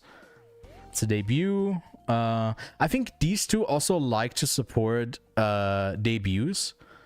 Maybe that's just like an impression I got, but they seem to be kind of creatively, they love to involve themselves in that sort of thing, and I think that's like something cool, and them working together is also great. But Melbourne-based writer and director. Okay. Yeah, I mean, obviously this goes onto the watch list too. Wait, where are we? The stuff I usually get grabbed by composers, cinematographers, and stuff like that, because obviously mostly our directors' debuts. Yeah, they don't show us a lot of like stills, I guess. And do you know? I think a bunch more movies are going to premiere. Like if you look at these sections here at Spotlight, things that have already premiered at other festivals. Like I've seen April. Can't say great things about it, but I've seen April, and then the Yoko Ono movie I've avoided. I assume there's going to be a bunch more Spotlight films that they'll add. Like the midnight sections is cool for debuts. Yeah, because maybe you get to be a bit more daring in horror usually, and in the next section you are just trying to be like, I don't know how you curate for that. I don't envy the curators for Sundance at all, because it's a difficult job. But yeah, these sections, obviously, like Matinee, there's like one day 24 film, Legend of Ochi, that will play there. But we don't have to look at these anymore because they already have trailers and everything. But do we have... Yeah, we have one more horror film left, Touch Me. This one is also going to be available online. And... Principal cast, Olivia Taylor-Dudley... Paige Brewster. I don't think I'm familiar with any of them. Two codependent best friends become addicted to the heroin-like touch of an alien narcissist who may or may not be trying to take over the world. What? Okay. Yes. While we may not be able to relieve ourselves of self-doubt, deep-seated backseating childhood trauma and debilitating anxiety with the simple touch of an extraterrestrial being, maybe life isn't so bad after all. What a quote. Okay. Sure. Okay. Well, I will be adding Touch Me to the list as well. Did we look at Together? Yeah. It's this, of course. And is this the Norwegian film? Rabbit Trap, that's the one with Dev Patel. Opus was the one with Aya Debris and John Malkovich. And now we have a huge section of... Yeah, now we only have the premieres left. Again, here we don't have that much. Also, I just noticed that I have a shit ton of Discord DMs. I don't know, wait. Let me actually be safe about this. Okay.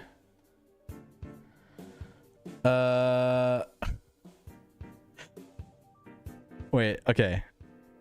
I will be hopping, just FYI, I don't know if he's listening, but I will hop into the recording booth in a Discord. So if Kevin wants to swing by, he can. But I'm still looking at the premieres right now. And Connor, you're welcome to join as well if you wanna talk over some of the highlights here.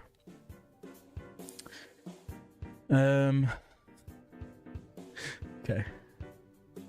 Let's go. There's also 2 pages here, so there's a few more, and I think out of most of these, wait to get to the top here. I think premieres was the one where there's not that many that we're actually missing. So we got April and Amanda that were not on Letterboxd yet. Come see, and then Folktales, which I think look kind of interesting. Wait, did I pass it? Folktales. Okay, let's look at these first. All right, Connor, I think I'm going to look at some of the look at all of them first, and then I will invite you guys in, and then hopefully if Kevin's free, we can talk a bit about like highlights. But I'll try and speed run through these a bit more. But the premieres, I think a lot of them you'll see that they are like available in person only, although here's an exception. I don't know what the actual rule is of what, probably a lot of like actually working with the distribution and what they want out there, like how much of it want they to be like seen already.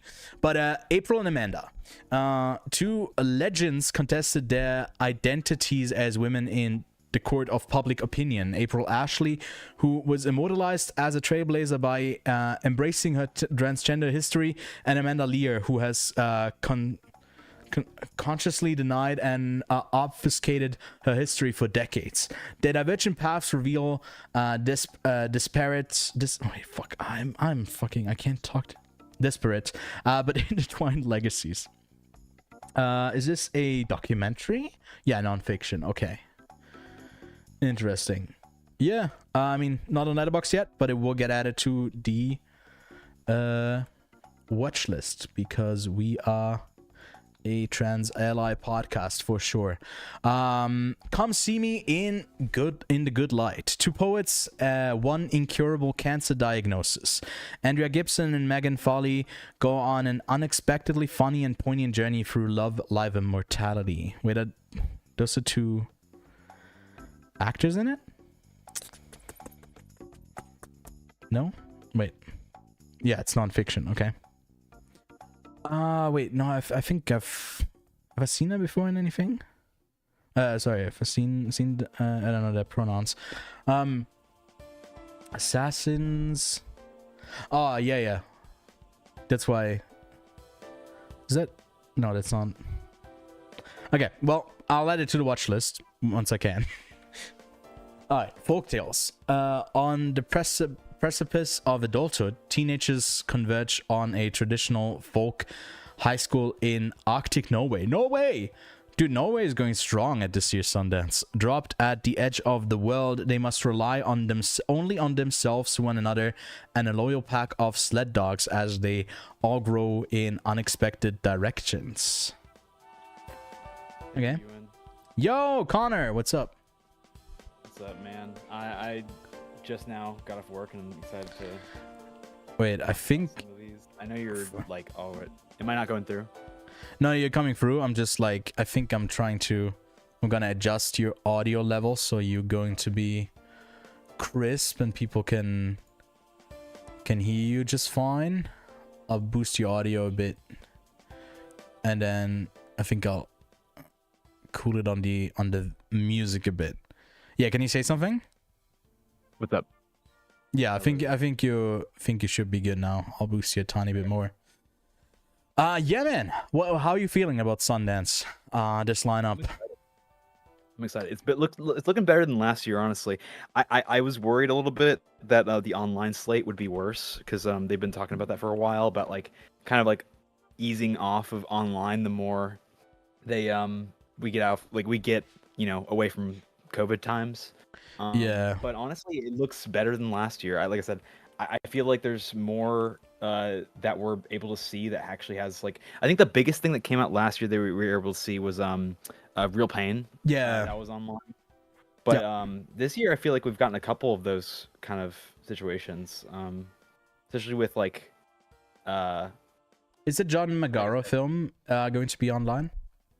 yes, it is. Wait, what's that one called again? We can maybe skip ahead to the... Oh wait, there's no... I didn't see that there was an Olivia Colman one. Yeah, that one isn't online, sadly. Okay. The Kiss of the Spider Woman. Oh, Ben Affleck, Matt Damon co-produced. Yeah, that's the one with Diego Luna. I'm You said wait, who did you say? John Magaro. I'm not Diego Luna and John Magaro. I don't think these two look alike at all, but wait, no, there's one director, the actor the thing that always gets like they get mistaken for each other. Wait, which one? What was it called? Because there's a ton of like in premieres. There's a couple of interesting ones. Omaha. Oh wait, so that will be on the first page. How did I miss him? There's a lot of interesting premieres actually that are available online. I was expecting the entire lineup to be excluded. Yeah, I mean they were. That's why we didn't get in. I don't see it. Is it not a one in premiere? Oh wait, we already covered it. No. It is in the competition, right? Yeah. Okay. No, yeah, we already talked about that one. It's I the people involved are really, really interesting, but I know you already talked about it, so I'll leave it alone. No, well, dude, clearly it was me yapping a bunch. I already forgot that I had covered that one with John McGraw. I think I said like anything he's in, I'll definitely be checking out, and also that like, yo, what's up, Kevin? That I think they do like to invite back people who were successful participants in previous establishments. Oh my god, wait, did you publish a new Quiet on Set episode? Is it out? There's an episode that I'm not on because I'm supposed to be on vacation and they can't lock me up, so I went live. Because apparently if you watch the episode, I've been traveling around the world. So this is actually a green screen, and I think I'm somewhere in Antarctica in New Zealand or whatever. You'll have to go listen to the episode.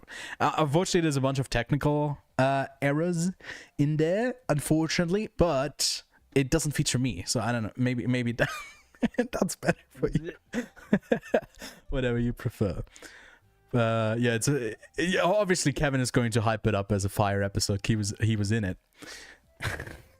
Right. His biggest hype man. But yeah, dude, what about Jimpa? Oh yeah. Wait, Sophie Hash, that rings a bell as well. Yeah. Good luck, Leo Grande. Okay. Oh hell yeah. That was really good. So Olivia Colman, John Lithgow. A romance between these two. Hannah takes a non-binary teenager Frances to Amsterdam to visit their gay grandfather Jim, lovingly known as Jimpa. But Frances' desire to stay abroad with Jimpa for a year means Hannah is forced to reconsider her beliefs about parenting and finally confront her old stories about the past. Let's go. And that is also only available in person. That's what I thought. Yeah. The thing is that like when you read through them and they sound so interesting, and then you see that they don't have a little TV screen on, and it's like, oh, dang. Okay. Yeah, I mean that's a crazy thing about A Real Pain. I was really surprised that one was available online.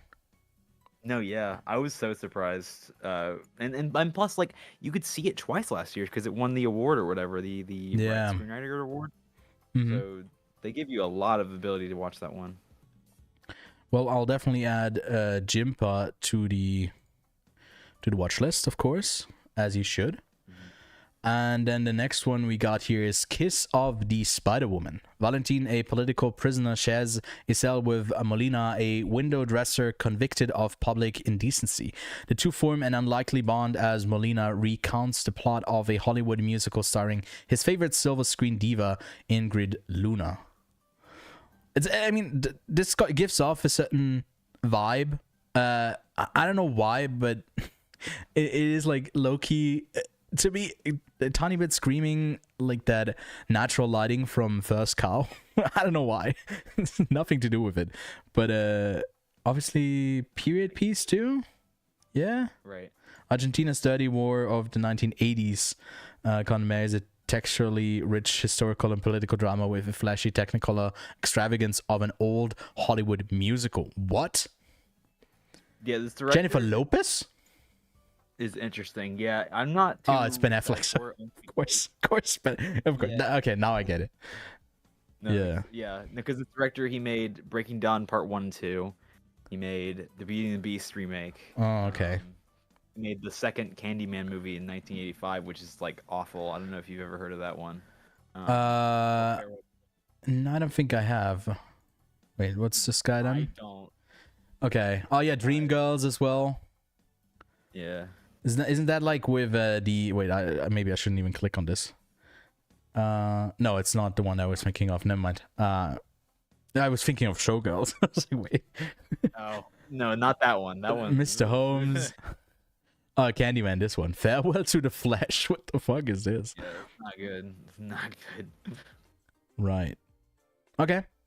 And Pierce Brosnan, better one. Yeah, no, that seems like a bit of a random filmography. Yeah, when you read like how like kind of like genre based it is in terms of like just being kind of weird and crazy, I don't have any hope in it, especially with J-Lo in it after the what she did with the last movie that came out last year. A George Clinton biopic? What? Okay. What with Eddie Murphy? Oh my god. Yeah, I don't know if this American screenwriter is the right person to, you know, tackle a story about like a political prisoner in 1980s Argentinian prison cell. I don't know. Yeah. But yeah. I think it's really funny that they don't mention Jennifer Lopez in that like top logline here. I guess it doesn't mention him either. But it's just because she would be a bit of a red flag. But dude, do you know, is there any Aubrey Plaza movie this year, or are we not getting one? The Queen of Sundance? So. Omit it. Not this year. Wow. Drama. Yeah, she was my old ass South by Southwest, or was it Sundance? That was Sundance. Was it one that was online? No, it was Sundance. Yeah, no, it was in person. I remember because I remember it being something that I heard a lot about whenever it first premiered, because it was like one that wasn't available. And it took a while until September, and it was playing in limited release. Yeah. Yeah. We will send Lachlan to the Sydney Film Festival next year, because like they often get like stuff from Sundance and stuff from Gunn soonish after one of just like most soon dates. Yo, what's up? Josh is back. Oh my god, wait, what do I gotta check? My top 5. Okay, Kevin just shared that we wait, can I show this? This is so fucking silly. My top 5 podcasts. Dude, you only listen to 11 hours. Happy, Sad, Confused. Dequine said reviews. And how real is this? Well, I'm questioning if how real is this thing. Again, I guess he doesn't listen to podcasts. I think I shared mine, but I have our podcast as our second most listened podcast, which is not beating the narcissist allegations with that. But I just like to listen back, you know, for quality control. Yeah, I mean, it's valid. Gotta be perfectionist, you know. But yeah, also I think we never shared we do have the stats for the podcast on Spotify, but I think we got definitely more people on YouTube listening and watching. Alright, we have so many more to go through. All that's left of you, I don't know if we looked at that yet. Freeland Pelter. By the way, you feel free to dip whenever you need to leave again, right? But sweet. We definitely have to talk about these 3 next. Rebuilding, Peter, Who Just Day, and Oh Hi. Dude, it's just so many. Alright. There's a lot. And then this is the first part. There's still more that's gonna come out. Like, Yeah. January. Do they add more in the in drama and all of those? There's 10, right? There's not more than that. Mhm. Yeah, I think all the competition stuff is set in stone, but the like premieres, spotlights, all that stuff is going to be set, like that's going to be expanded upon. Yeah. All right, Josh, you were talking about the Jeff Buckley doc, so let's have a look at that one. That looks good. Amy Berg. Okay, produced by Brad Pitt. Is it through his? It doesn't say if it's his plan B. Yeah. All right, what does it say? Rising musician Jeff Buckley has only released one album when he died suddenly in 1997. Now, never before seen footage, exclusive voice messages, and accounts from those closest to him offer a portrait of the captivating singer. I'm not too I think. Wait, actually, let me. I've probably heard some of his music. His music's pretty popular on like TikTok and stuff. I think I recently added, I think, one of his songs to my. Wait, is he the? This might sound really dumb. Is he the original artist of like Hallelujah? That I don't know actually. I just saw that he has Hallelujah in here. Oh. I don't know if I recently added one of his. I think I just listened to a Jeff Buckley song earlier today. I could swear I did. I mean, his music's pretty recognizable. Like I can't remember his most popular song. Yeah, no, okay, wait. Okay, this is so funny. I'm actually not kidding you. I was looking up like what I had been listening to. The last thing I listened to on Spotify is literally "Mama, You've Been on My Mind." And I didn't just set this up right now. I just checked. I was listening to this and I just noticed that oh, Jesus Christ. That is okay, that wasn't intentional at all. But yeah, documentary, nonfiction, 106 minutes. Sounds interesting. Definitely going to check it out. Leonard Cohen. Leonard Cohen, of course, is the OG. Yeah. Of course. Yeah, no, I was surprised that he had like Hallelujah in there. But another Jeff Buckley, a great like vocalist. Yeah, his is considered one of the best, or like the best Hallelujah version, as Josh is saying. Yeah, I think it's my favorite personally. Mm. That's why I was thinking. I had to think about it for a second because I didn't know for sure if Leonard Cohen was the first one, because Yeah. I've only really listened to Jeff Buckley's one. I should know this. My little brother is literally named after Leonard Cohen. Really? Oh my god. I think so. I don't know. Probably. That guy, the little brother. Let's not give him too much attention. He's at a Slipknot concert right now. Oh my god. Yeah. Damn. All right. Oh hi, which available in person only. Molly Gordon. Also writing credit by Molly Gordon, starring Molly Gordon. I heard Molly Gordon. I don't know what you heard. Logan Lerman, and I was like, I'm in. give me, please. I'm interested. I don't really know anything about Sophie Brooks, like the director. Yeah, is this a debut or is it not? Sophomore feature. I don't think it. I don't. Yeah. It's The Boy Downstairs. Okay. She had her last film like 8 years ago at Tribeca. I wonder if it made a like splash, or if it's one of those that like then never ended up getting. It seems like what I read about it, it seems like it's more of like a friendship between Sophie Brooks and Molly Gordon that got this off the ground. No, I mean, like, yeah, of course. I just haven't heard too much because I was looking. Oh my god, my cat's on my computer. I was even looking at. I had to lock mine out. They were going crazy. That's valid, but I had to look up the one series. I've never heard of it, and the reviews aren't too great. Yeah, I mean this isn't great for a debut. It's all right.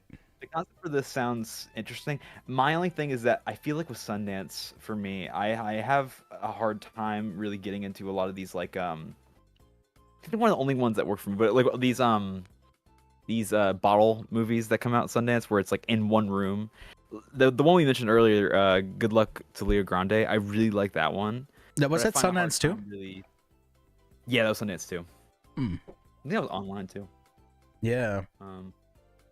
Yeah. But yeah, like I have a hard time getting into these bottle movies that come out Sundance because I feel like it's a lot. It's really dependent on the actors, and most of the time when these movies kind of are made, they feel kind of like improv-y, like not really like staged to be like a visual medium, and more so like about the writing and the characters. And when that doesn't really work, I feel like I have nothing else to grab onto. But this sounds interesting, and I obviously like the actors. The actors are really good. Yeah, I think they can definitely elevate it, and I think I really like Molly Gordon's comedic tone, and if she has a writing credit on as well, even if it's just like, you know, I guess not screenwriting credit, but story by, which is different, I guess. I was confused when I saw that. Like, but it came out with the basics. I think it's like on an idea basis, and then the actual writing part is probably not done by her. Right. I don't know. Also, this kind of validates the film as well, of course. You know, if you add Molly Gordon onto it, because she's done. Didn't she co-write Camp? Was that also a Sundance movie? Yeah, it was. Okay, that was a good one. Earlier in the stream, I was saying like Sundance in the last couple of years has been really good for documentaries, but I think I'm just biased towards Black Box Diaries coming out here, and then there was and Daughters. Incredible one. Oh my god! What did Daughters? Yeah, Daughters and that was like a crazy. I watched those in the same day. That was insane. I don't know why I did that to myself in terms of just like emotional impact. It was kind of seems like emotional torture you're setting yourself through. Yeah. Good movies though. Good movies. Then we got I think I've heard of Ira Sachs before. Passages. Yeah, no, of course. I was like, wait. I recently saw a film of his. Yeah, this one I'm really interested in actually. I really love Passages. I think Passages is like one of my favorite. It's one of my favorite movies of that year. I think last year, right? I think so. I think so, yeah. Rebecca Hall, Ben Wish on this one. Yeah, like Rebecca Hall. I really think she's like really, really talented, and obviously she directed Passing a little bit ago. Yeah. And I haven't really seen her in anything since Resurrection. From Passing really to Passages. No, from Passing, Resurrection to. Well, I guess not Passages. Wait. But that's stupid. I've been live for too long. I'm sorry. So the synopsis here reads: a recently discovered conversation between photographer Peter Huchar and his friend Linda Rosenkrantz in 1974 reveals a glimpse into New York's downtown art scene and the personal struggles and epiphanies that define an artist's life. Now, he was recently in a film where he played like another I guess a bit more well-known figure in Limanov, and I think he did his best, but I don't think the movie was good at all. I've heard great things about that one. I was like, I think literally my last or second to last film in Gun, and I was dreading it. Like, and it is a long film too. But he's obviously an amazing actor. So I mean, obviously he's amazing in Passages. So I only hope that their collaboration makes it even better. Yeah. This is also cool. In 2009, he founded Art Queer/Art, an arts organization that provides mentorship and support for queer and trans artists across the disciplines and generations. That's great. That's really cool. Yeah. I definitely have to add this one to the watch list before I forget. I'm trying to find where, because like, God, the list I have right now is like so long. I have a hard time finding all the names. They don't have no posters, so it's just like impossible to find everything. The Night House was great. A great Rebecca Hall film. I think maybe I've seen that film, but I've forgotten about it. That sometimes happens to me when because we end up talking so much about like movies that you end up forgetting what you've seen and what you haven't. No, I haven't seen this one. Okay. But the editor for this movie did May December and like some Todd Haynes stuff. He did Patterson, a lot of Jim Jarmusch stuff. Yeah. Damn, that's good. That's really good editor. I mean, hey, low key, some people were experiencing Chloe Zhao's Materialists to pop up here. Oh yeah. definitely didn't. So I mean, for as far as we know, because like I said, yeah, like, so yeah, you know, there might be some more. Yeah, or maybe they're doing a can release for it since like Past Lives was kind of a debut release at Sundance, or maybe they're going for a can release. I don't know. To me, yeah, that would make a lot of sense. Train Dreams, we got another, obviously, a big name cast here with Joel Edgerton, Felicity Jones, Kerry Condon, and William H. Macy. The director did previously Jockey, which also played at Sundance, I think, at 2021. That was fine, and he co-wrote and produced Sing Sing. Again, didn't Sing Sing also play at Sundance? So It did. It's inviting back the same kind of artists. Did it? My girl Celine. Sorry, it's a Chloe Zhao, not sorry, Celine's song. I was. Whoops. Oh, when you said that earlier, I was confused for a second. Yeah, I know. Okay. Yeah, I mixed them up. A little bit of racism here. I'm sorry. Whoops. Jesus. Wait, doesn't Chloe Zhao also have a new film that's bound to come out soon? Yeah, she does. What's that one called? I think it's a vampire movie. Yeah. I'd have to... But Train Dreams. Yeah. Robert Grainer is a day laborer building America's railroads at the start of the 20th century as he experiences profound love, shocking defeat, and a world irrevocably transforming before his very eyes. Sounds ambitious. I'm super interested in that one. I know you adapted on novella. You weren't the biggest fan of Jockey, but I actually I like Jockey's like look and the aesthetics of it a lot. This sounds a lot more interesting as a story. So I hope that the pairing works. Yeah. And Bryce Dessner's he's doing the music. Mm-hmm. And Josh also said Greg how do I say? Guider is doing the writing. Oh yeah. And wait, what did he most recently do? Was it Sing Sing that he also wrote to? So that's why I like the collaboration between. Yeah. Okay. Yeah, director. Also, yeah. No, I wasn't 100% sure, and I wasn't going to make another. Just after I make that mistake with the other two, I'm like, nope, not doing that again. But yeah, I mean that's a great co-screenwriter to have on your project. So yeah, for sure. And Felicity Jones going onto this like coming out like right along The Brutalist. The Brutalist. Yeah. Crazy. Mm-hmm. Yeah, I mean this will definitely, if this is good, I think it can only help her to maybe get a supporting nomination if this is good. If it picks up a bit of steam, that like she deserves some flowers for her work. I hope so. Oh, this is Lily Gladstone, and also I've watched a bit more Saturday Night Live. What's his name again? Bowen Yang. Oh yeah. So The Wedding Banquet, another one that's only available in person. Frustrated with his commitment-phobic boyfriend Chris, and Out of Time Min makes a proposal. Out of Time Min makes a proposal. A green card marriage with his friend Angela in exchange for expensive in vitro fertilization treatments for her partner. That's the second one where IVF comes up. I think another movie was I think it was another fiction feature. But plans change when Min's grandmother surprises them with an elaborate Korean wedding banquet. Okay. I mean, it's directed by the guy that made Fire Island. Right. Oh, okay. Yeah, Fire Island. Yeah.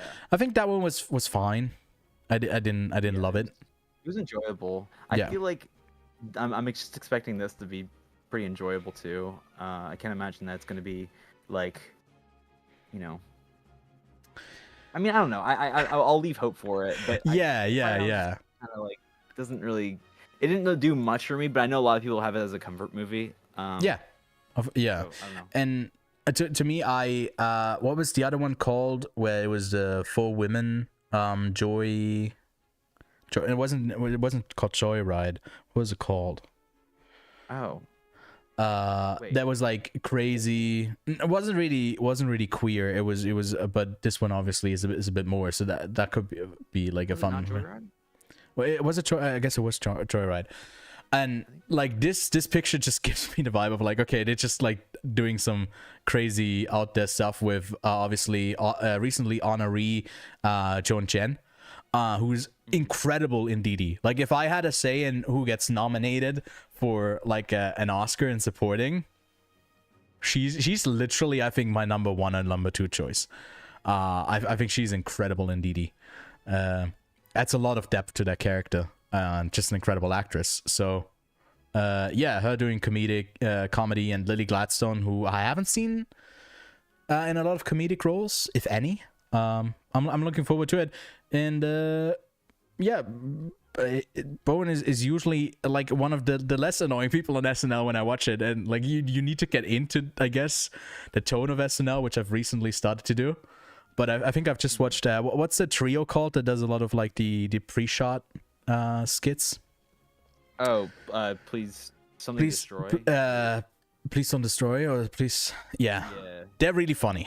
So so I've been warming up finally to SNL, but I think it's worthy of getting on my watch list, which I do have to say I'm a bit of a slut, because like kind of everything goes onto my watch list. But just calling out Kevin, his list is even bigger, so he's even a bigger slut, but a good slut, a slut for movies. Anyways, next up, moving on. Wait, there's one for prosthetic makeup designer on here. Wait, what's this all about? The thing with feathers. Struggling to process the sudden and unexpected death of his wife, a young father loses his hold on reality as a seemingly malign presence begins to stalk him from the shadowy recesses of the apartment he shares with his 2 young sons. Yeah, please don't destroy. Oh yeah, thanks, Josh. By the way, lovely to have you in chat with us, talking while we go over all of these. I'm not too familiar with Dylan Sovereign. I don't know if you are. Meet Me in the Bathroom rings a bell, but I haven't seen that one. That one, but yeah, I don't know much about. But Benedict Cumberbatch. Yeah, I mean, well, okay. I'm looking at their filmography now. They did do, or Dylan Southern at least. He did do the like one of the best concert films of all time, like the LCD Sound System, Shut Up and Play the Hits. That is like amazing. That is like one of the best. Yeah, like, this concert films ever. Really? I haven't seen this one. I love LCD. I love LCD. So yeah, I'm you gotta log it. You've seen it. Yeah, that's true. I get distracted. I know. Then I look at your locked list and you look crazy. You're a couple years younger than me, and you got so many more movies that you've locked on Letterboxd. It's crazy. I used to be so much better about it, man. Yeah, he also used to be older than me, and then I kind of overtook Connor. That's what most people don't know. Yeah. Yeah. Yep. Yeah. This is what sure. happened. Exactly. Thank you. Anyways, then we got the librarians, as an unprecedented wave of book bannings is sparked in Texas and Florida and beyond. Librarians under siege join forces as unlikely defenders fighting for intellectual freedom on the front lines of democracy. Low-key, if I read this is giving a bit of like Ruth Kanda Forever, but it could be a good movie. It's obviously like an interesting subject, but this is an interesting topic to go about, but I don't know. Yeah, I think with something like this, like you need a lot of coverage of a lot of different experts and stuff like that, and especially with something like this where like it can be so like the misinformation about all of this is so crazy, like especially on the right.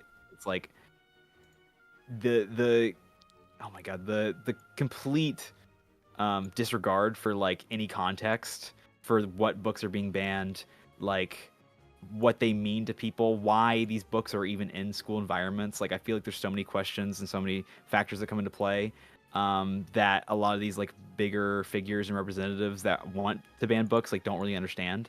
They just think it's like, oh yeah, this book has like sex in it or has a gay person in it, which are crazy things to conflate, but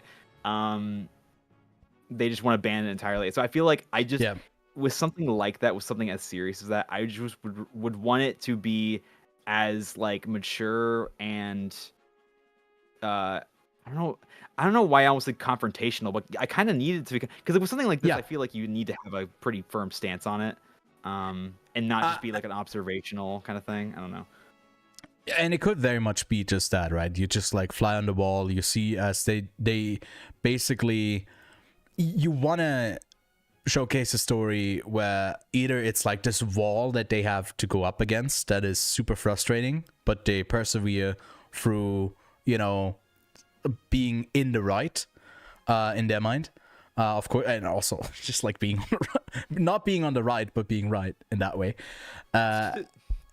but it could very much then just be like, I don't know, I recently have really enjoyed movies that have used their perspective and acknowledged them in a way that was so additive to what the documentary was ultimately about, because anyone can say, like, that's some of the issue, maybe that's a bad comparison to make, but like some of the conflicts or some injustices, if you just point the camera at it, it's because it's inherently like so like you're not confronted with it on a daily basis, or like to actually see it happen. That's something intriguing there, but that doesn't make for an interesting story. There was like this documentary on Leni Riefenstahl, which was like a Nazi, a German filmmaker who did one of like the most expensive movie at the time, where she documented the Olympics. And the movie was about like how she was received after the fact, and how, while living still in Germany, how she was seen as a Nazi, but always said that she wasn't. But that movie just kind of assembled a bunch of like archival footage, didn't do much, and just presented it to you. And I was like, yeah, no, I could have read the Wikipedia article and gotten this exact same thing out of it. And you just hope that it doesn't just touch on the obvious, most surface level topics that, you know, you would be concerned with librarians and like the book banning and all of that. Yeah, the ABCs of book banning. I haven't seen that one yet, but I've had some. Yeah. Wait. Was it nominated for an Oscar last year? Then I have seen it, but it was, but it was horrible. I'm not okay. So sometimes, you know, did it win? I don't know. It seems like the type of movie that would win. But I got it. If it did win, you wanna be soothed by something better that is not the ABCs of book banning winning, and okay, good. What won that year? Yeah. Well, what won this year? It's like, I don't know. Let me look. Okay. Because like my thing is that I just that was one I remember being like, if this wins, I lose faith in this branch of the Academy. I mean, obviously I've lost faith in like almost all of them, but like that one specifically, because oh my god, like to put it in perspective, the other nominees that year was like Sean Wang's, the guy that made Didi. Yeah. YY report on his Nine and WIPO. WIPO. And then Last Repair Shop, which I really liked, and like a couple others which I remember enjoying, and that one was just like, oh my god. No, I actually did skip it last year. That's valid, because oh my god, man. Which is rare for me. This is not that. But right. But it's a good miss. Yeah, we got next one here with Carey Mulligan, and 3 exact same pictures again. Lovely. Sundance. The Ballad of Wallis Island, which also is a county in Switzerland. It's called Wallis, but I assume it's Vallis in this. Eccentric lottery winner Charles dreams of getting his favorite musician Mortimer MacGyver back together. His fantasy turns into reality when the bandmates and former lovers accept his invitation to play a private show at his home on Wallis Island. All tensions resurface as Charles tries to desperately salvage his dream gig. Another one that's only in person. Comes from an Emmy Award-winning British television and film director-producer, And yeah, it's funny that he says he directed and then it says this movie. But he also made a BAFTA nominated short that is based on the same thing from 2008. So this is a long thing in the making. And the lead actors are also producing the film with Tom Baston and Carey Mulligan. Yeah, I mean, I love a good is a bunch of music films. Was the one with Casey Affleck? Was that Sundance or was it South by Southwest or was it a different festival? Dreaming Wild. I kind of like that one. I know it didn't make much of a splash, but I like a good music movie. That isn't just like a musical, of course. Last year, what was the British one? I think it was from the director of Sing Street. Oh, the Apple TV Plus movie. Yeah. I think that one was pretty solid. Yeah, I heard that was. I didn't see that one, but I heard that was good. Hmm. So I always have hope for these kind of things. I don't really know anything about this director though. I don't really have any expectations for it outside of Carey Mulligan. Yeah. Florian Son, thank you. I always got Josh to back us up in chat. But I assume you quite liked. I was happy for Questlove when he won the Oscar. So it was a bit overshadowed by the. I didn't even see it. He's got one in here. Yeah. It's called Sly Lives, aka The Burden of Black Genius, an examination of the life of and legacy of Sly and the Family Stone. The groundbreaking band led by the charismatic and enigmatic Sly Stone captures the band rise, reign, and subsequent fade out while shedding light on the unseen burden that comes with success for black artists in America. Yeah, Summer of Soul was already such a... It's unfortunately another one that's only in person. But was such an interesting documentary that went beyond just showcasing the music, but also delved into why we never got to see this. And I think that is just as important as like showcasing it. And he seems to be on the forefront of just like highlighting more black artists that maybe never got to like be looked at closer in documentary form that definitely deserve it. So wait, also no, it's nonfiction. I thought for a second that it's like a biopic thing. But yeah, I'm hyped for that. That was good. I love Questlove, so I'll see anything he does. But that specifically sounds really interesting. Yeah, definitely gets on the watch list here as well. Sly Stone is what it's called over on Letterboxd.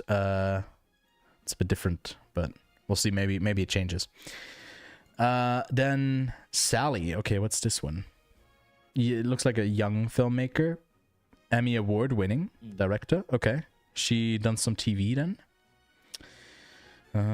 Well, it's not really a question. She's done some TV. She won something for it. But all right, what's Sally all about? Sally Ride became the first American woman to blast off into space, but beneath her unflappable composure was a secret. Sally's life partner Tom, oh god, O'Shaughnessy reveals her hidden romance and the sacrifices that accompanied their 27 years together. Wait, so this is a non-fiction, another one? And yeah, queer LGBTQ plus story is what they tag it here. Yeah, so it's a bit of untold history, basically, shining another light on it as we become more progressive under our collective worldly president Donald Trump at 2025. Definitely moving into a good direction there. World president, yeah. But yeah, I mean, this could be interesting. It's, I don't know, it doesn't stand out to me as like something I must watch, but the shots look pretty. I like the grain a lot. Yeah. But I guess I'd have to go to IMDb to see what show, because it doesn't mention. Did she just win for science fair? I assume, right? Because I'm not familiar with that. Yeah. Yeah. Okay. And then, this hunk. I saw him in Gun, my second year that I was there when La Chimera played. It was like we were walking out the same door, and I was like, just walking, and because he was like in a full like black suit, and he had like 3 people around him, and I looked at him, I was like, wait, I know you, yeah, so totally know his name. I was about to call him not Josh O'Connor. It definitely is Josh O'Connor. Megan, I also think she also has like the craziest name, Megan Fahy. Oh, I don't know how you say her name. But she's I guess most known now for like White Lotus, because that was so big. But I forget that she wasn't really in a lot. She kind of just, I don't know, to me is like now a notable person. But after a wildfire takes the family farm, a rancher seeks a way forward. I love a simple logline, and Kevin can attest to that. I don't know if he's still in chat, but Kevin and I love just a one sentence logline. It's this follow-up to a love song from 2022. That also sounds so generic, but I might have seen it. I don't think I gave it the best review when it came out, but I've thought about that movie a lot ever since it Oh wait, was that? Yeah, I conflated this one with the fire, the volcano documentary a bunch. And I never ended up seeing it. But this also played at Sundance, right? So I. It was really nice. And then and what I love. No, it got some really good reviews, and then like you can see, like it had a theatrical run, and then it was just kind of dropped on digital, and you couldn't even find all of the information on Letterboxd. Right. Like it really went on the radar, and I really, it was really good. I loved it. I think I love it more just like off of thinking about it. The cinematography in that movie specifically is so beautiful, and so I'm so excited for this because like. This sounds really, really simple, but also it could be really beautiful. I don't really know a lot of the people that are working on it in terms of this, like the people on board, but that A Love Song was such a good movie on like such a low budget, and the dialogue is really well written in that movie. I just have a lot of hope now that like someone like Josh O'Connor is on a project like this. I can definitely see him being pretty. I hate to say this, but Paul Mescal-esque in this movie, but also pretty, yeah. He definitely has that thing going for him, yeah. And we are still waiting for a live action adaptation of Ratatouille for him to play the lead role. He could do it. I know he wants to do it too. Give it to him. I just kind of want to stay on this page, and we should move on, but I like his face a lot. Then we got another music documentary, Move Your Body, The Birth of House. Out of the underground dance clubs of the south side of Chicago, a group of friends turn a new sound into a global movement. I think you're more... You and Kevin both. Kevin really loves a good score and pays a ton of attention to that. And I think you were more in touch and in tune with music as well. Is this something that you're interested in, like something that goes into like the history of a genre? Yeah, I mean, I'm really hyped for it. I mean, my thing is that I don't know enough about house to really know like what could be in this movie, but I know a lot of house is like based in like a lot of like queer and like people of color kind of spaces, like PSP spaces. So I know that there's a lot of history there. I don't know the exact history. Obviously, I know like nowadays people really allow house music to like like Harry Styles, stuff like that. But like there's so much like really really great house music that like. I think you say house, then people are like, wait, is that doctor show that they keep playing on TikTok? The guy that has the most convincing limp that ever exists. Yeah, Hugh Larry. No, wait, what's his name? Is it? I don't even know his name. Yeah. But yeah, it's also the director behind The Inspection, which I thought it was just kind of okay. I didn't love it. I thought it was kind of it was all right, but it was good. do remember the music being good in that movie. Mm-hmm. I think it was Animal Collective that did the music for that. Was it? Really good band. Yeah. Does it say here in Letterboxd? Music, sound. I don't think it says.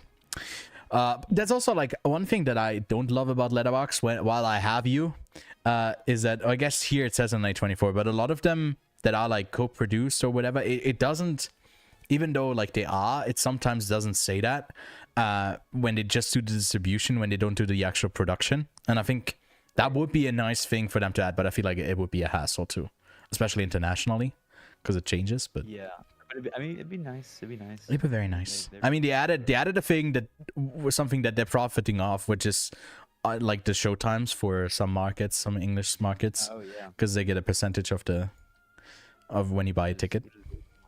Which makes sense. It's like, other than relying solely on patronage and pro money for people spending on a subscription, they get to spend it through people just like watching movies, I guess.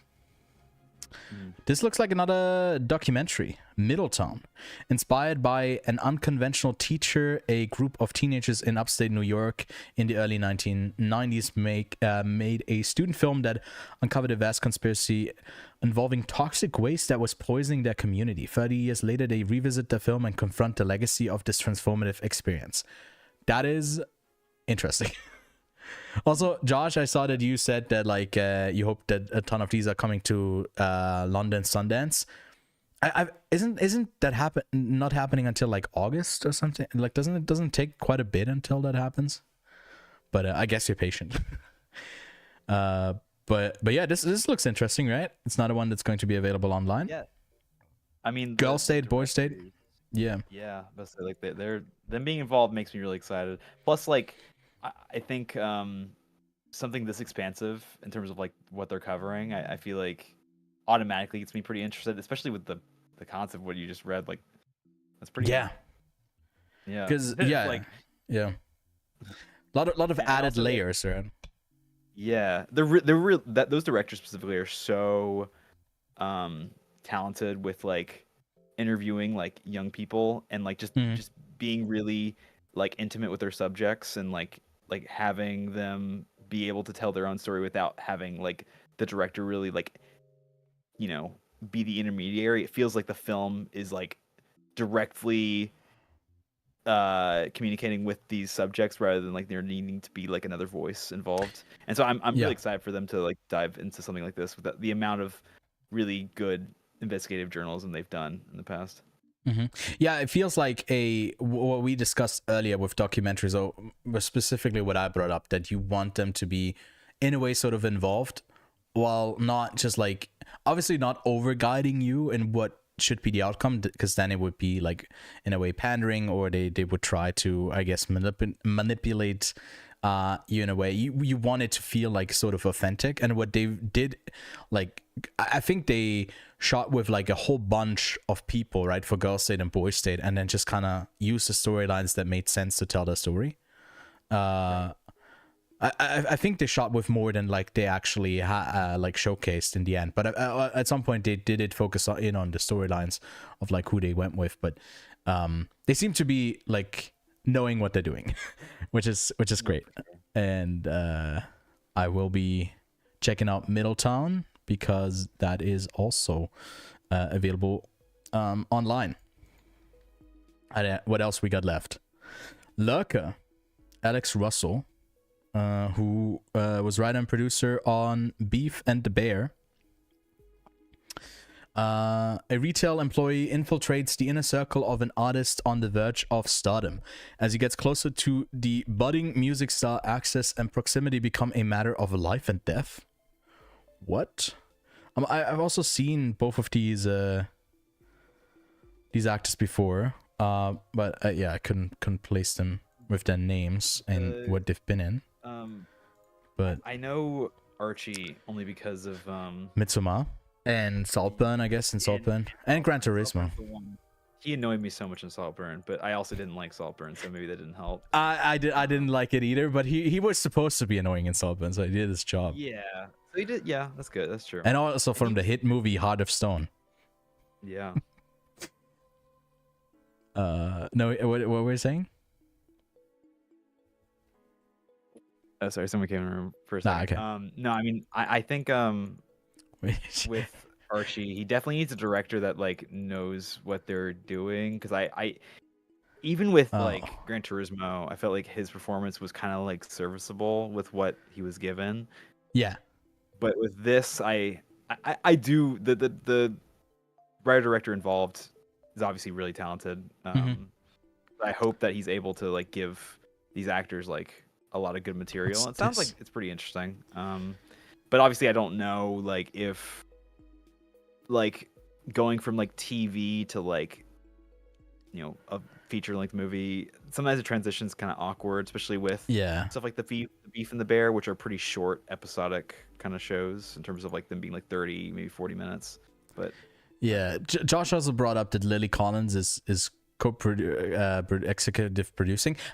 He said that I don't know how much of a red flag that is. I think we just like kind of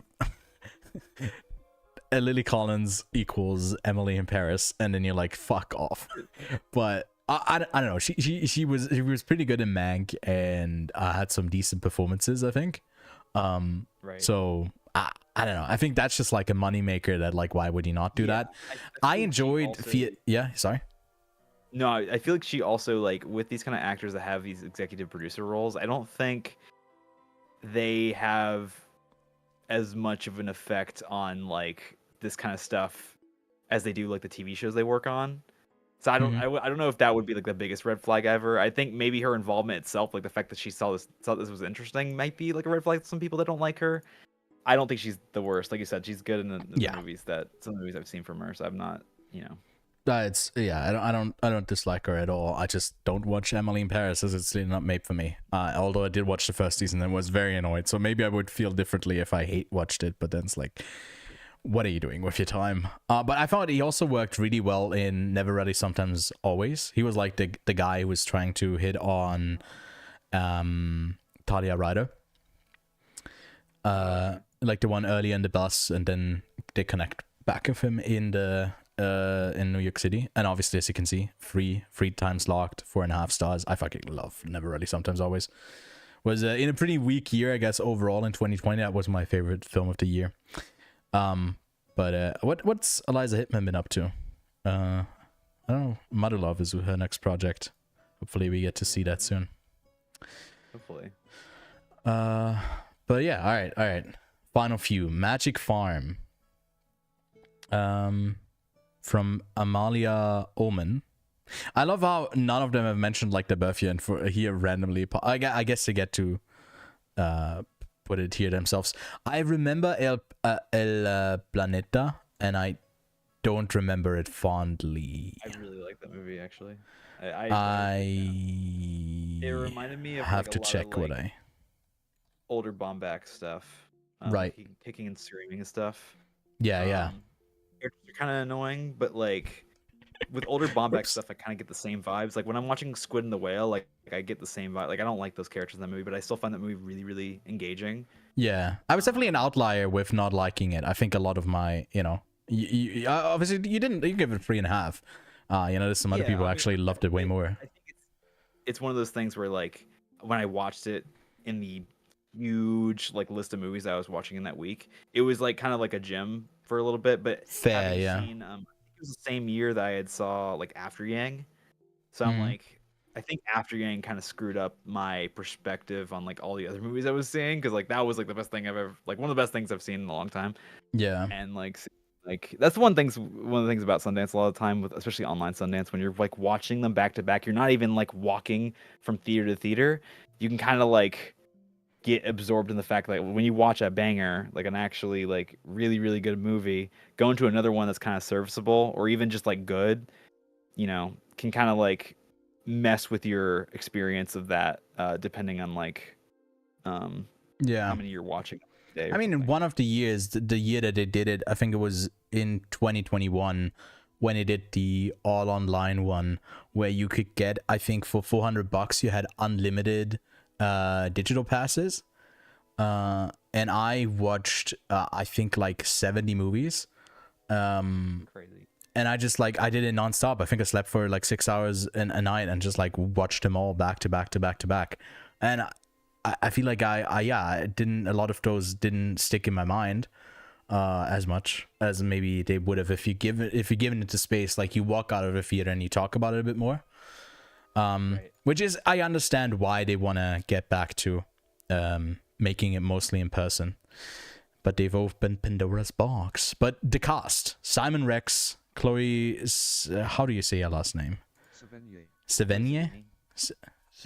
Yeah, I don't know. It's Savini. Savini. See it pronounced Savini. I just remember as the person who got paired up with Kylie Jenner or Kim Kardashian at Variety's Actors on Actors last year. Oh, yeah. That's where I know her from. Alex Wolff as well. But yeah, especially Simon Rex is of course a standout. I think since Red Rocket, I'm just like kind of keen of whatever he does. Although his filmography looks so crazy. It's just a bunch of scary movies, and then Red Rocket, and he's pretty crazy in the Sweeties too. Oh yeah, I haven't seen that yet, but he's insane. He's also insane as a person. Like if you follow him like online and like Instagram stuff like that, he's constantly like, he reminds me so much of his Red Rocket character, not in terms of being a terrible person, but in terms of just like what he thinks is funny. Yeah. He's funny. All right, we have a couple more left. We're almost through. Obviously, this one, Lurker, we already looked at as well. Last Days. This is from Justin Lin, who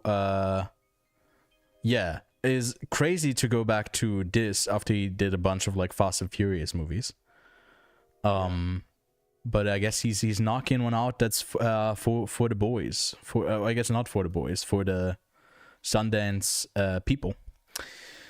Determined to fulfill his life's mission, 26-year-old John Allen Chow embarks on a dangerous adventure across the globe to convert the uncontacted tribe of North Sentinel Island to Christianity, while a detective from the Andanam Islands races to stop him before he does harm to himself or the tribe. Okay. But so what they mention here, Better Luck Tomorrow, which I have not seen, played at 2002 at Sundance, and then he went on to do bigger, not better things, but bigger things. Yeah, well, what do you think about this? Obviously, the look of this first image, I think, is it's pretty sick. I like that it uses nature, right? I'm interested. I really am interested in like what he does after doing so much corporate stuff for so long. But I'll leave hope. You're mentioning like his earlier stuff. I feel like after doing so many Fast and Furious movies and like working in that industry for so long, I would hope that this is like a breath of fresh air for both like the audience and him, because like can't imagine that that's very like, after working on the most recent one and then being like, and then quitting because of Vin Diesel, which is like a rumor, not well, an F9. You worked on F10 too. Yeah, like an F10. He like worked on it, and then like he quit because I think he had some creative differences with Vin Diesel. Right. I would hope that kind of decision led him to making something like this, or maybe he was working on it beforehand. I don't know, but like, it's interesting that this came out up right after he quit on that movie. Yeah, I mean, it is a bit of a like fuck you, I can also do something else, which I liked him. To me it's a bit surprising how like 2006 he entered this and has come out in like mid 2020s. So he was like really truly captured by Fast and Furious. Yeah. And glad to have him back if it's something interesting. Yeah, that is a really long time to just like do the same thing. And maybe this feels like a movie that he wants to get out there, like where he gets to spread a bit more artistically in what he actually wants to put out. And it's also a longer film, 2 hours. For Sundance, a lot of those are like 80, 90, 100 minutes. 2 hours feels long at Sundance, when that's usually just the intermission time and gone. The in between. No, that's your sleeping time after all of the movies. But then we have one with A$AP Rocky, Conan O'Brien, and Rose Byrne. This is interesting. An A24 movie, also available in person. If I Had Legs, I'd Kick You. With her life crashing down around her, Linda attempts to navigate her child's mysterious illness, her absent husband, a missing person, and an increasingly hostile relationship with her therapist. This feels a bit like Sundance. This is the first one where I was like, okay, this feels very Sundance movie. But I feel like they're building up to be like, for this one to be.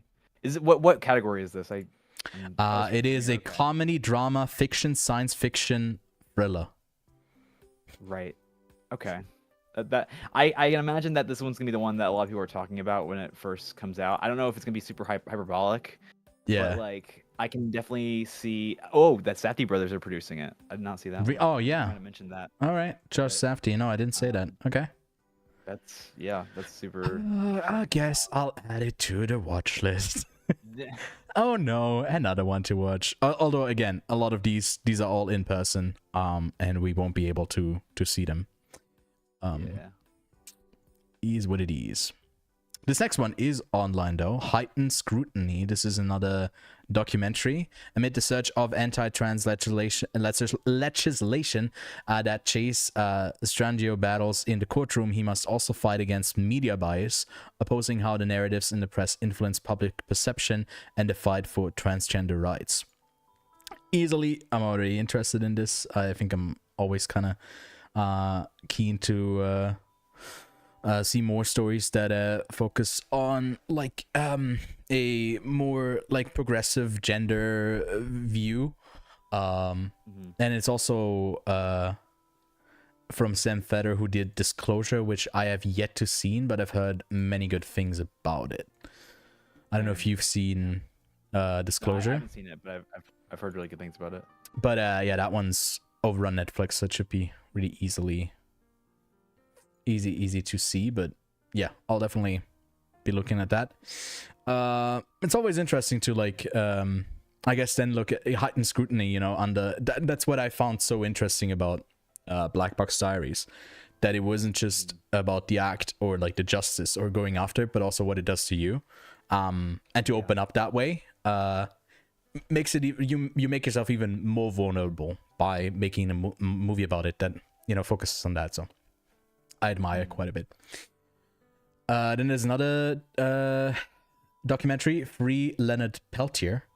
One of the surviving leaders of the African Indian movement has been in prison for 50 years following a contentious conviction. A new generation of Native activists is committed to winning his freedom before he dies. Now I don't know anything about this. I don't know if you. I do not either.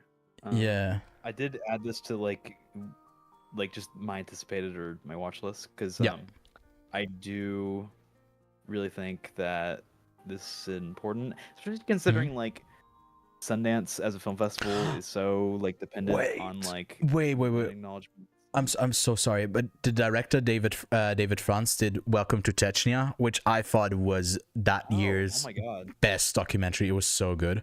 Actually, no, yeah. Oh my god. Okay, I did not know that. Yeah, this has definitely solidified itself onto a watch list spot, and it's only available in person though. Yeah. Another one of those. All right.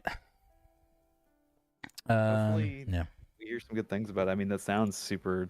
Like I said, like I mean, I feel like Sundance as a film festival is so dependent on like land acknowledgements and like the acknowledgement of all of the online screening will also hear it. So let us hear a story about that. You know. Yeah. Right.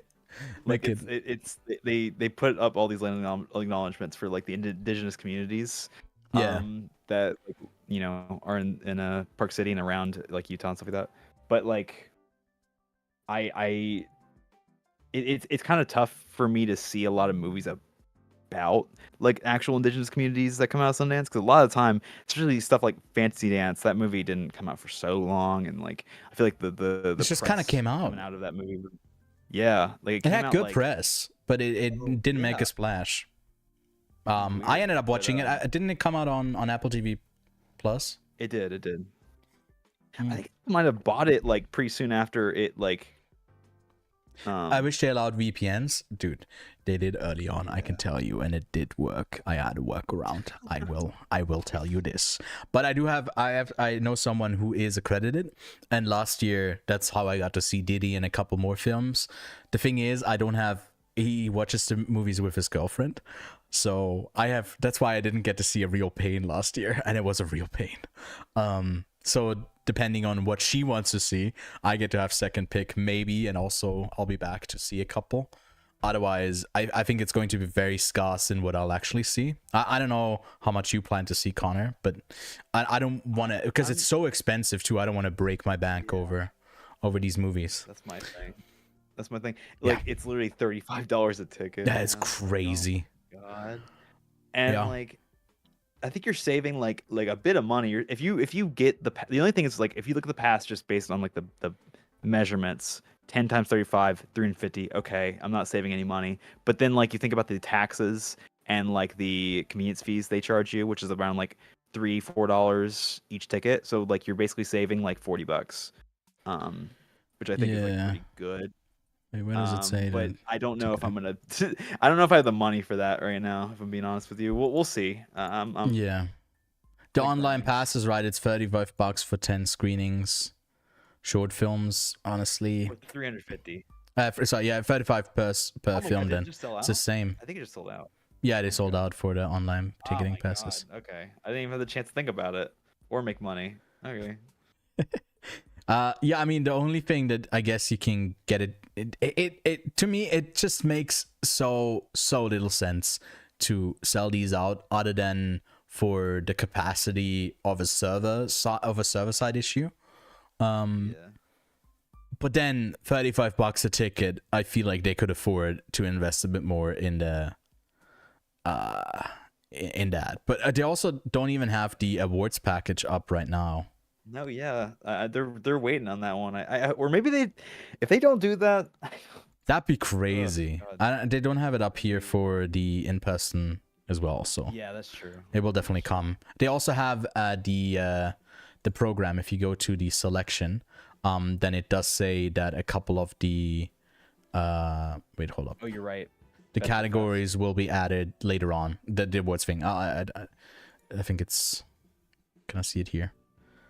It says Yeah, you're right. Best of Fest is coming soon, so I assume then you'll get to purchase it as well. All right, we do have a few more left, and then we're through. All that's left is of you. After this stream, there's not going to be a lot because this was a lot of movies. Okay, this is going to be a serious one. After a Palestinian teen confronts Israeli soldiers at a West Bank protest, his mother recounts the series of events that led him to that fateful moment, starting with his grandfather's forced displacement. This is also a not a documentary. I'm both familiar with both of these actors. It's a actor director, and her name is Jiren Dabis. And what have I probably butchered that name, I'm sorry, but all that's left of you. No, I guess I've seen Official Secrets, but I thought I knew him from something else. The Gaza Weekend. Okay. Well, I mean, this one is certainly, I feel like that's such a, no, okay, that wasn't even the actor. No, yeah, from the Blue Kaftan. That's why he looked so familiar. Exactly. I think that movie was pretty good. He was pretty good in it. But then also the director here, who I have not seen any of her movies, but I think I've seen her act in something. No, why does she look so familiar too? Well, but that's another one that definitely goes on to my watch list. I don't know about you. No, definitely. I mean, obviously, like we're not In person only. Like, immediately, Yeah. But I think this movie is really important. Obviously, I think hopefully these kinds of films are more in the public eye as this year comes around, because it's already been a year and like 4 months or whatever it's been since, you know, the conflict's been going on. So it's like I feel like I just hope people can get to these kind of movies, especially No Other Land, which I haven't gotten to just because the it's not accessible. Movie haven't been, so I don't really feel like going in other directions just because I want to support them. Yeah. You know. Yeah, I was lucky enough to get multiple screeners for it, because there was a there was a Jewish film festival that had it showing here in Zurich, and I almost got to interview both of them, but it kind of fell through. I was very much looking forward to that, because I think the movie was stunning, but I think they canceled on their appearance here, so but still go see that movie. That one's amazing, and hopefully this one is also really good. Obviously not a documentary, but a fictional story, obviously based and rooted in reality. And yeah, these stories are also important to tell, because it tackles a different audience that maybe wouldn't engage with a documentary. Yeah, I don't know, but some people are just going to like stay away from stuff like this. I get this like quite a bit, because we both work at a theater. Yours is it has like the popular stuff as well. Ours is like pretty more exclusively art house, and I think a lot of the feedback I sometimes get about our films is like a lot of them are like so sad. Where are the happy movies? It's like, I don't know, maybe sometimes movies kind of reflect the time that we're in. It's like, I don't know. Yeah, right. Like I feel like it's important to, especially with people that are coming from different experiences. I feel like sometimes you don't, I hate to say this, I hate to be really blunt. Sometimes you don't deserve to be happy, Sometimes when you go see it comes from a certain privilege that you feel like you could escape someone else's experience when you are trying to seek out art. You are not seeking out art, but entertainment.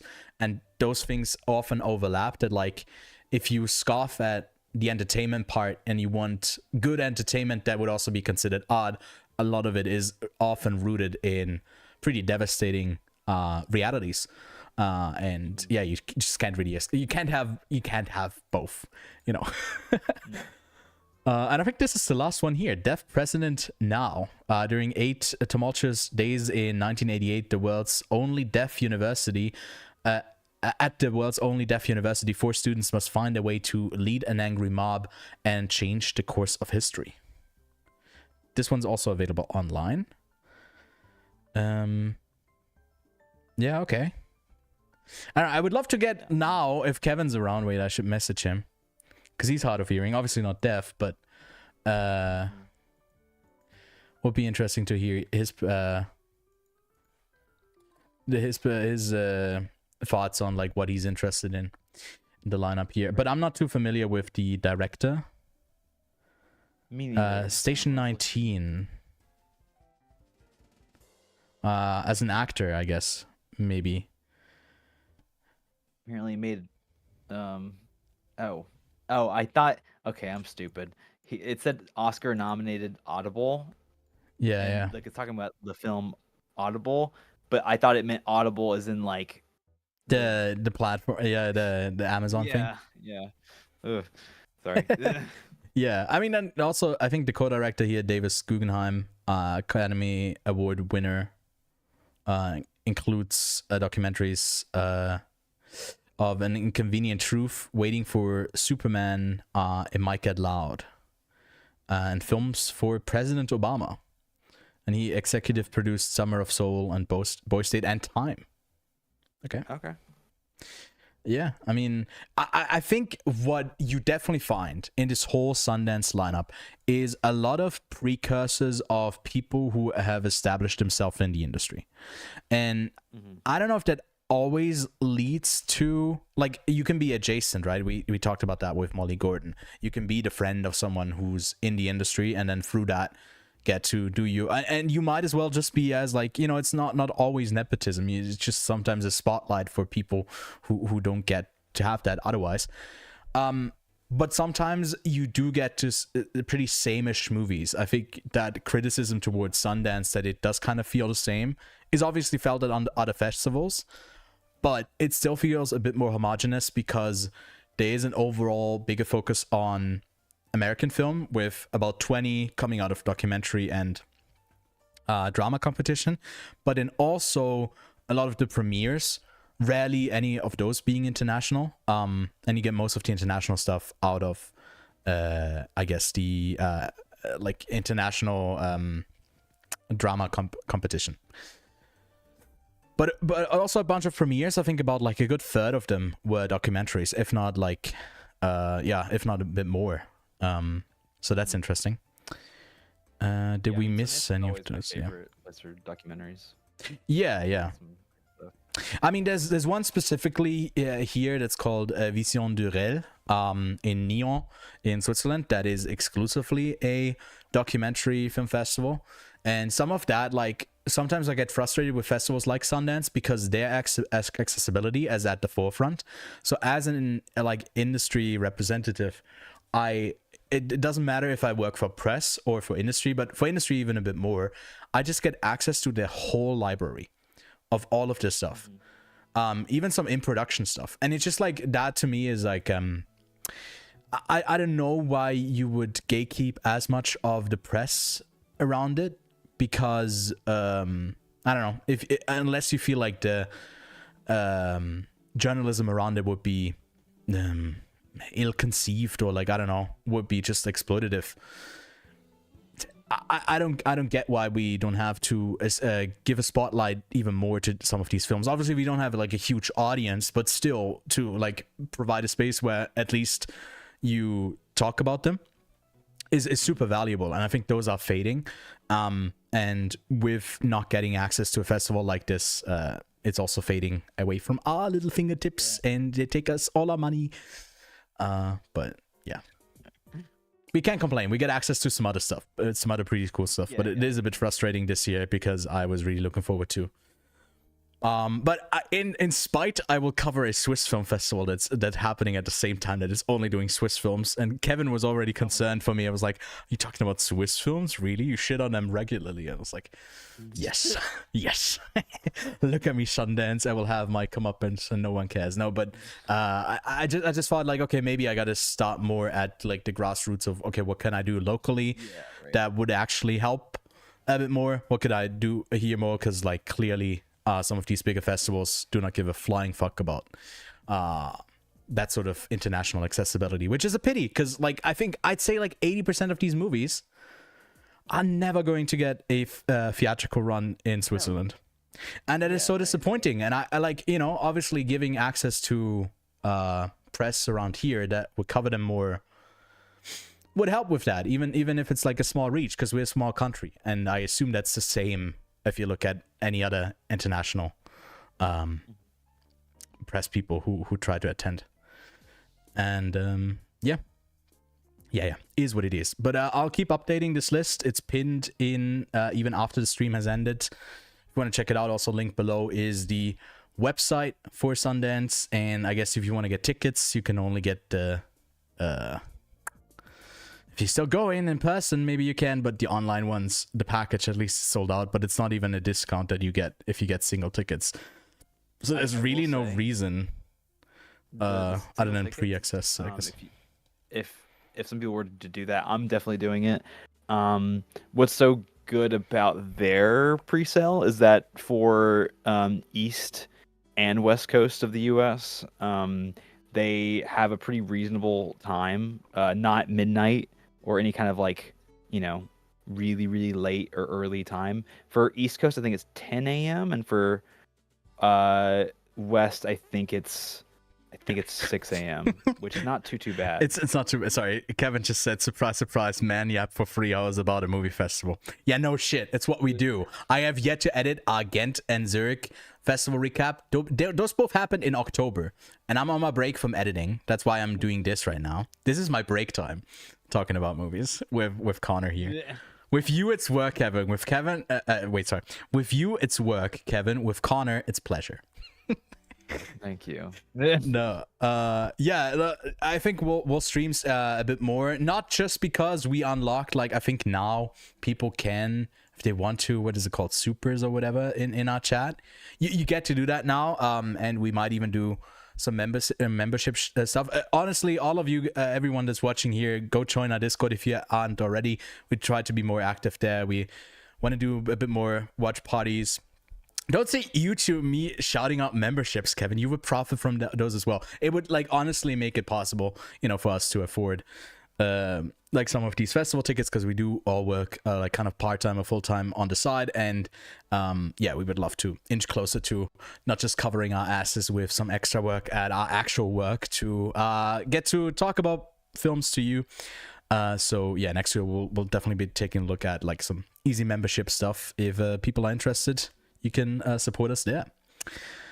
But Connor, I think that's it for today, because Kevin doesn't seem to be wanting to yeah, I guess join in and say, oh, hi Fresh. He just, yeah, I wasn't co-streaming this on Twitch, I think, because yeah, I don't know, on Twitch I guess we didn't really grow a following, and maybe I'll do the co-streaming again, but it's also really nice to have it like all neatly up here on YouTube. But yeah, anything, did you want to bring up anything else that like I talked about earlier that like you're most looking forward to actually seeing? Because we skipped over a bunch of them that are available online for us as well, right?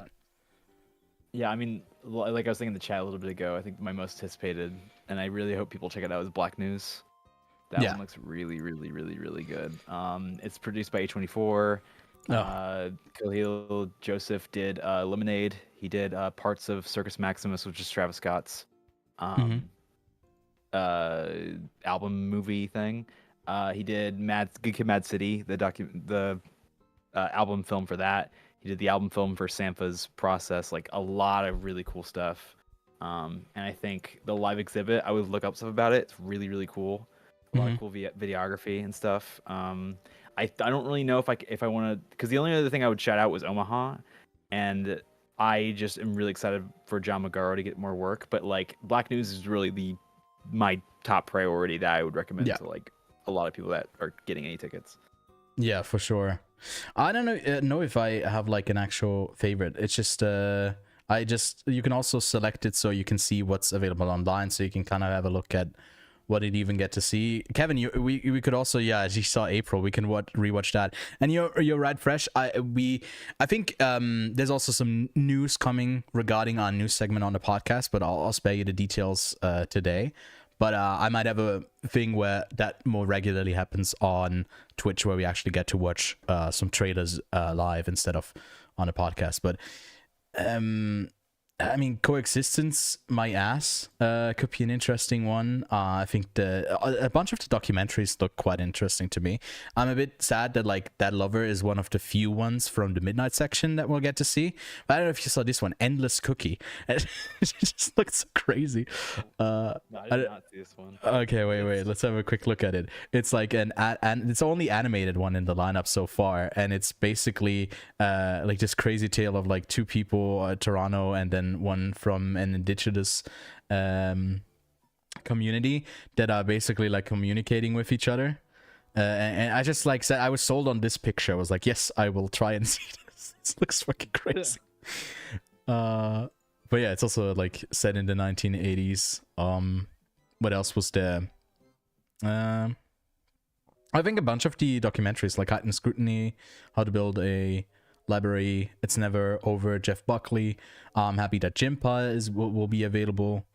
I'll also try and see Last Days and Kiss the Spider-Woman. Crazy that wasn't it Justin Lin one?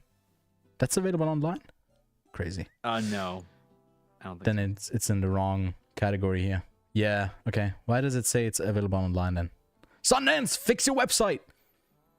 Yeah, Midtown. But Middletown, but wasn't that also not? No, that is available online. Okay, it's confusing. Just make it all available online. The Molly Gordon one, wasn't that also yeah, that's just okay. So the tip about you hitting this filter to see what's available and what's not, it will hold a lot of disappointment, because also Opus will not be available in person, but Omaha will. So hey, I don't know. I don't know what to tell you. But Connor, thanks so much for joining me today again. Everyone watching, go join our Discord. And I don't know, leave a comment for those watching after the fact of what you actually are seeking out the most from Sundance. We will try and cover a couple of the films, but it won't be as extensive and multi-hour long. Honestly, probably not as long as this live stream has been, because we won't get to see that many. No, yeah, but I'm gonna try to see as many as I can. Exactly. Be exactly on time at 10 a.m. This actually, Connor, this is coming full circle, because a couple of years ago you were watching stuff and I asked you, hey, let's do this, let's talk about the films you watched, because I didn't get to see any, and then we talked about them and that video never came out. So really sorry that like never happened. No, I think it's just like there's another recording that we did after the Oscars last year, where Kevin chose a movie for us all three of us to watch, and I've yet to like publish that one. It's called Election, and he was dead set on that being great to release during the actual election. He thought it would get a ton of views. Yeah. Maybe it would have, but yeah, we never did, and it's coming out I think next week. But yeah, so just like, you're not the only one who's being wronged by me not finishing projects. But I think what you can go check out right now is the latest episode of the podcast, right? Kevin, did you publish? Is it out? Yes, it's out. And it is no, it's not out. It's out? No, it's not out. It's not out yet. Okay, wait, so he's publishing right now. Anyways, good night. He just left. Okay, so never mind. He just published it now. Okay, so I'll link you the latest episode that is an exclusive one where I wasn't a part of the episode. It was only Lachlan and Kevin. So go enjoy that after I yapped here for a whole bunch. You can go listen to them talk about Sing Sing, Heretic or Heretic. They argue about like how to pronounce that, and then they watch a little other film called what is it called? Billy and Molly. it's like a crazy, it's a crazy film that like I don't think anyone has ever heard of, but somehow when Kevin did the research for end of the year stuff, he found this, and I've yet to see it, but I just got access to it. It's streaming on oh boy. Yeah, it's streaming on the Australian and on the US Disney Plus. So yeah, you might get to see it. I think they stay mainly spoiler free for it. But yeah, go give that a watch. Thanks so much for anyone tuning in today, and thanks Connor for helping me cover all of the so far the releases. We'll keep you posted when new ones get announced, and also I'll bring up some of the highlights on the podcast this week again. But yeah. We will see you next time, and I'll try and find an outro music that I can play while we go. Wait, maybe I can even fade to wait. Can I figure this out? Can I even fade to black or something like that? That would be crazy. Oh, I don't know if we have the technology. I don't know if it's been uncovered yet, but it's like the outro music to Avatar: The Last Airbender, and I think it will definitely get us copyright claimed. No, never mind. I don't think it would. God. It's not like we're making... anyways, thanks so much for anyone who subscribed recently, who's been watching. We obviously just recently crossed 500 subscribers. We celebrated that on the podcast. And we are now a YouTube partner. Again, I teased what that should hold in store soon. But yeah, we need to get to 1K. So we get all the ads that get put in front of our videos. We don't get any return from them at the moment. So YouTube is just like raking them all in. So we got to get to 1K. I'd be really happy. And even without the money, I'm just really glad that everyone tuned in. But yeah, we'll see you soon. Thanks so much for watching. And let's see if this Fade to Black works. Oh, it was way too fast. Wait, I want to come back. I'm back.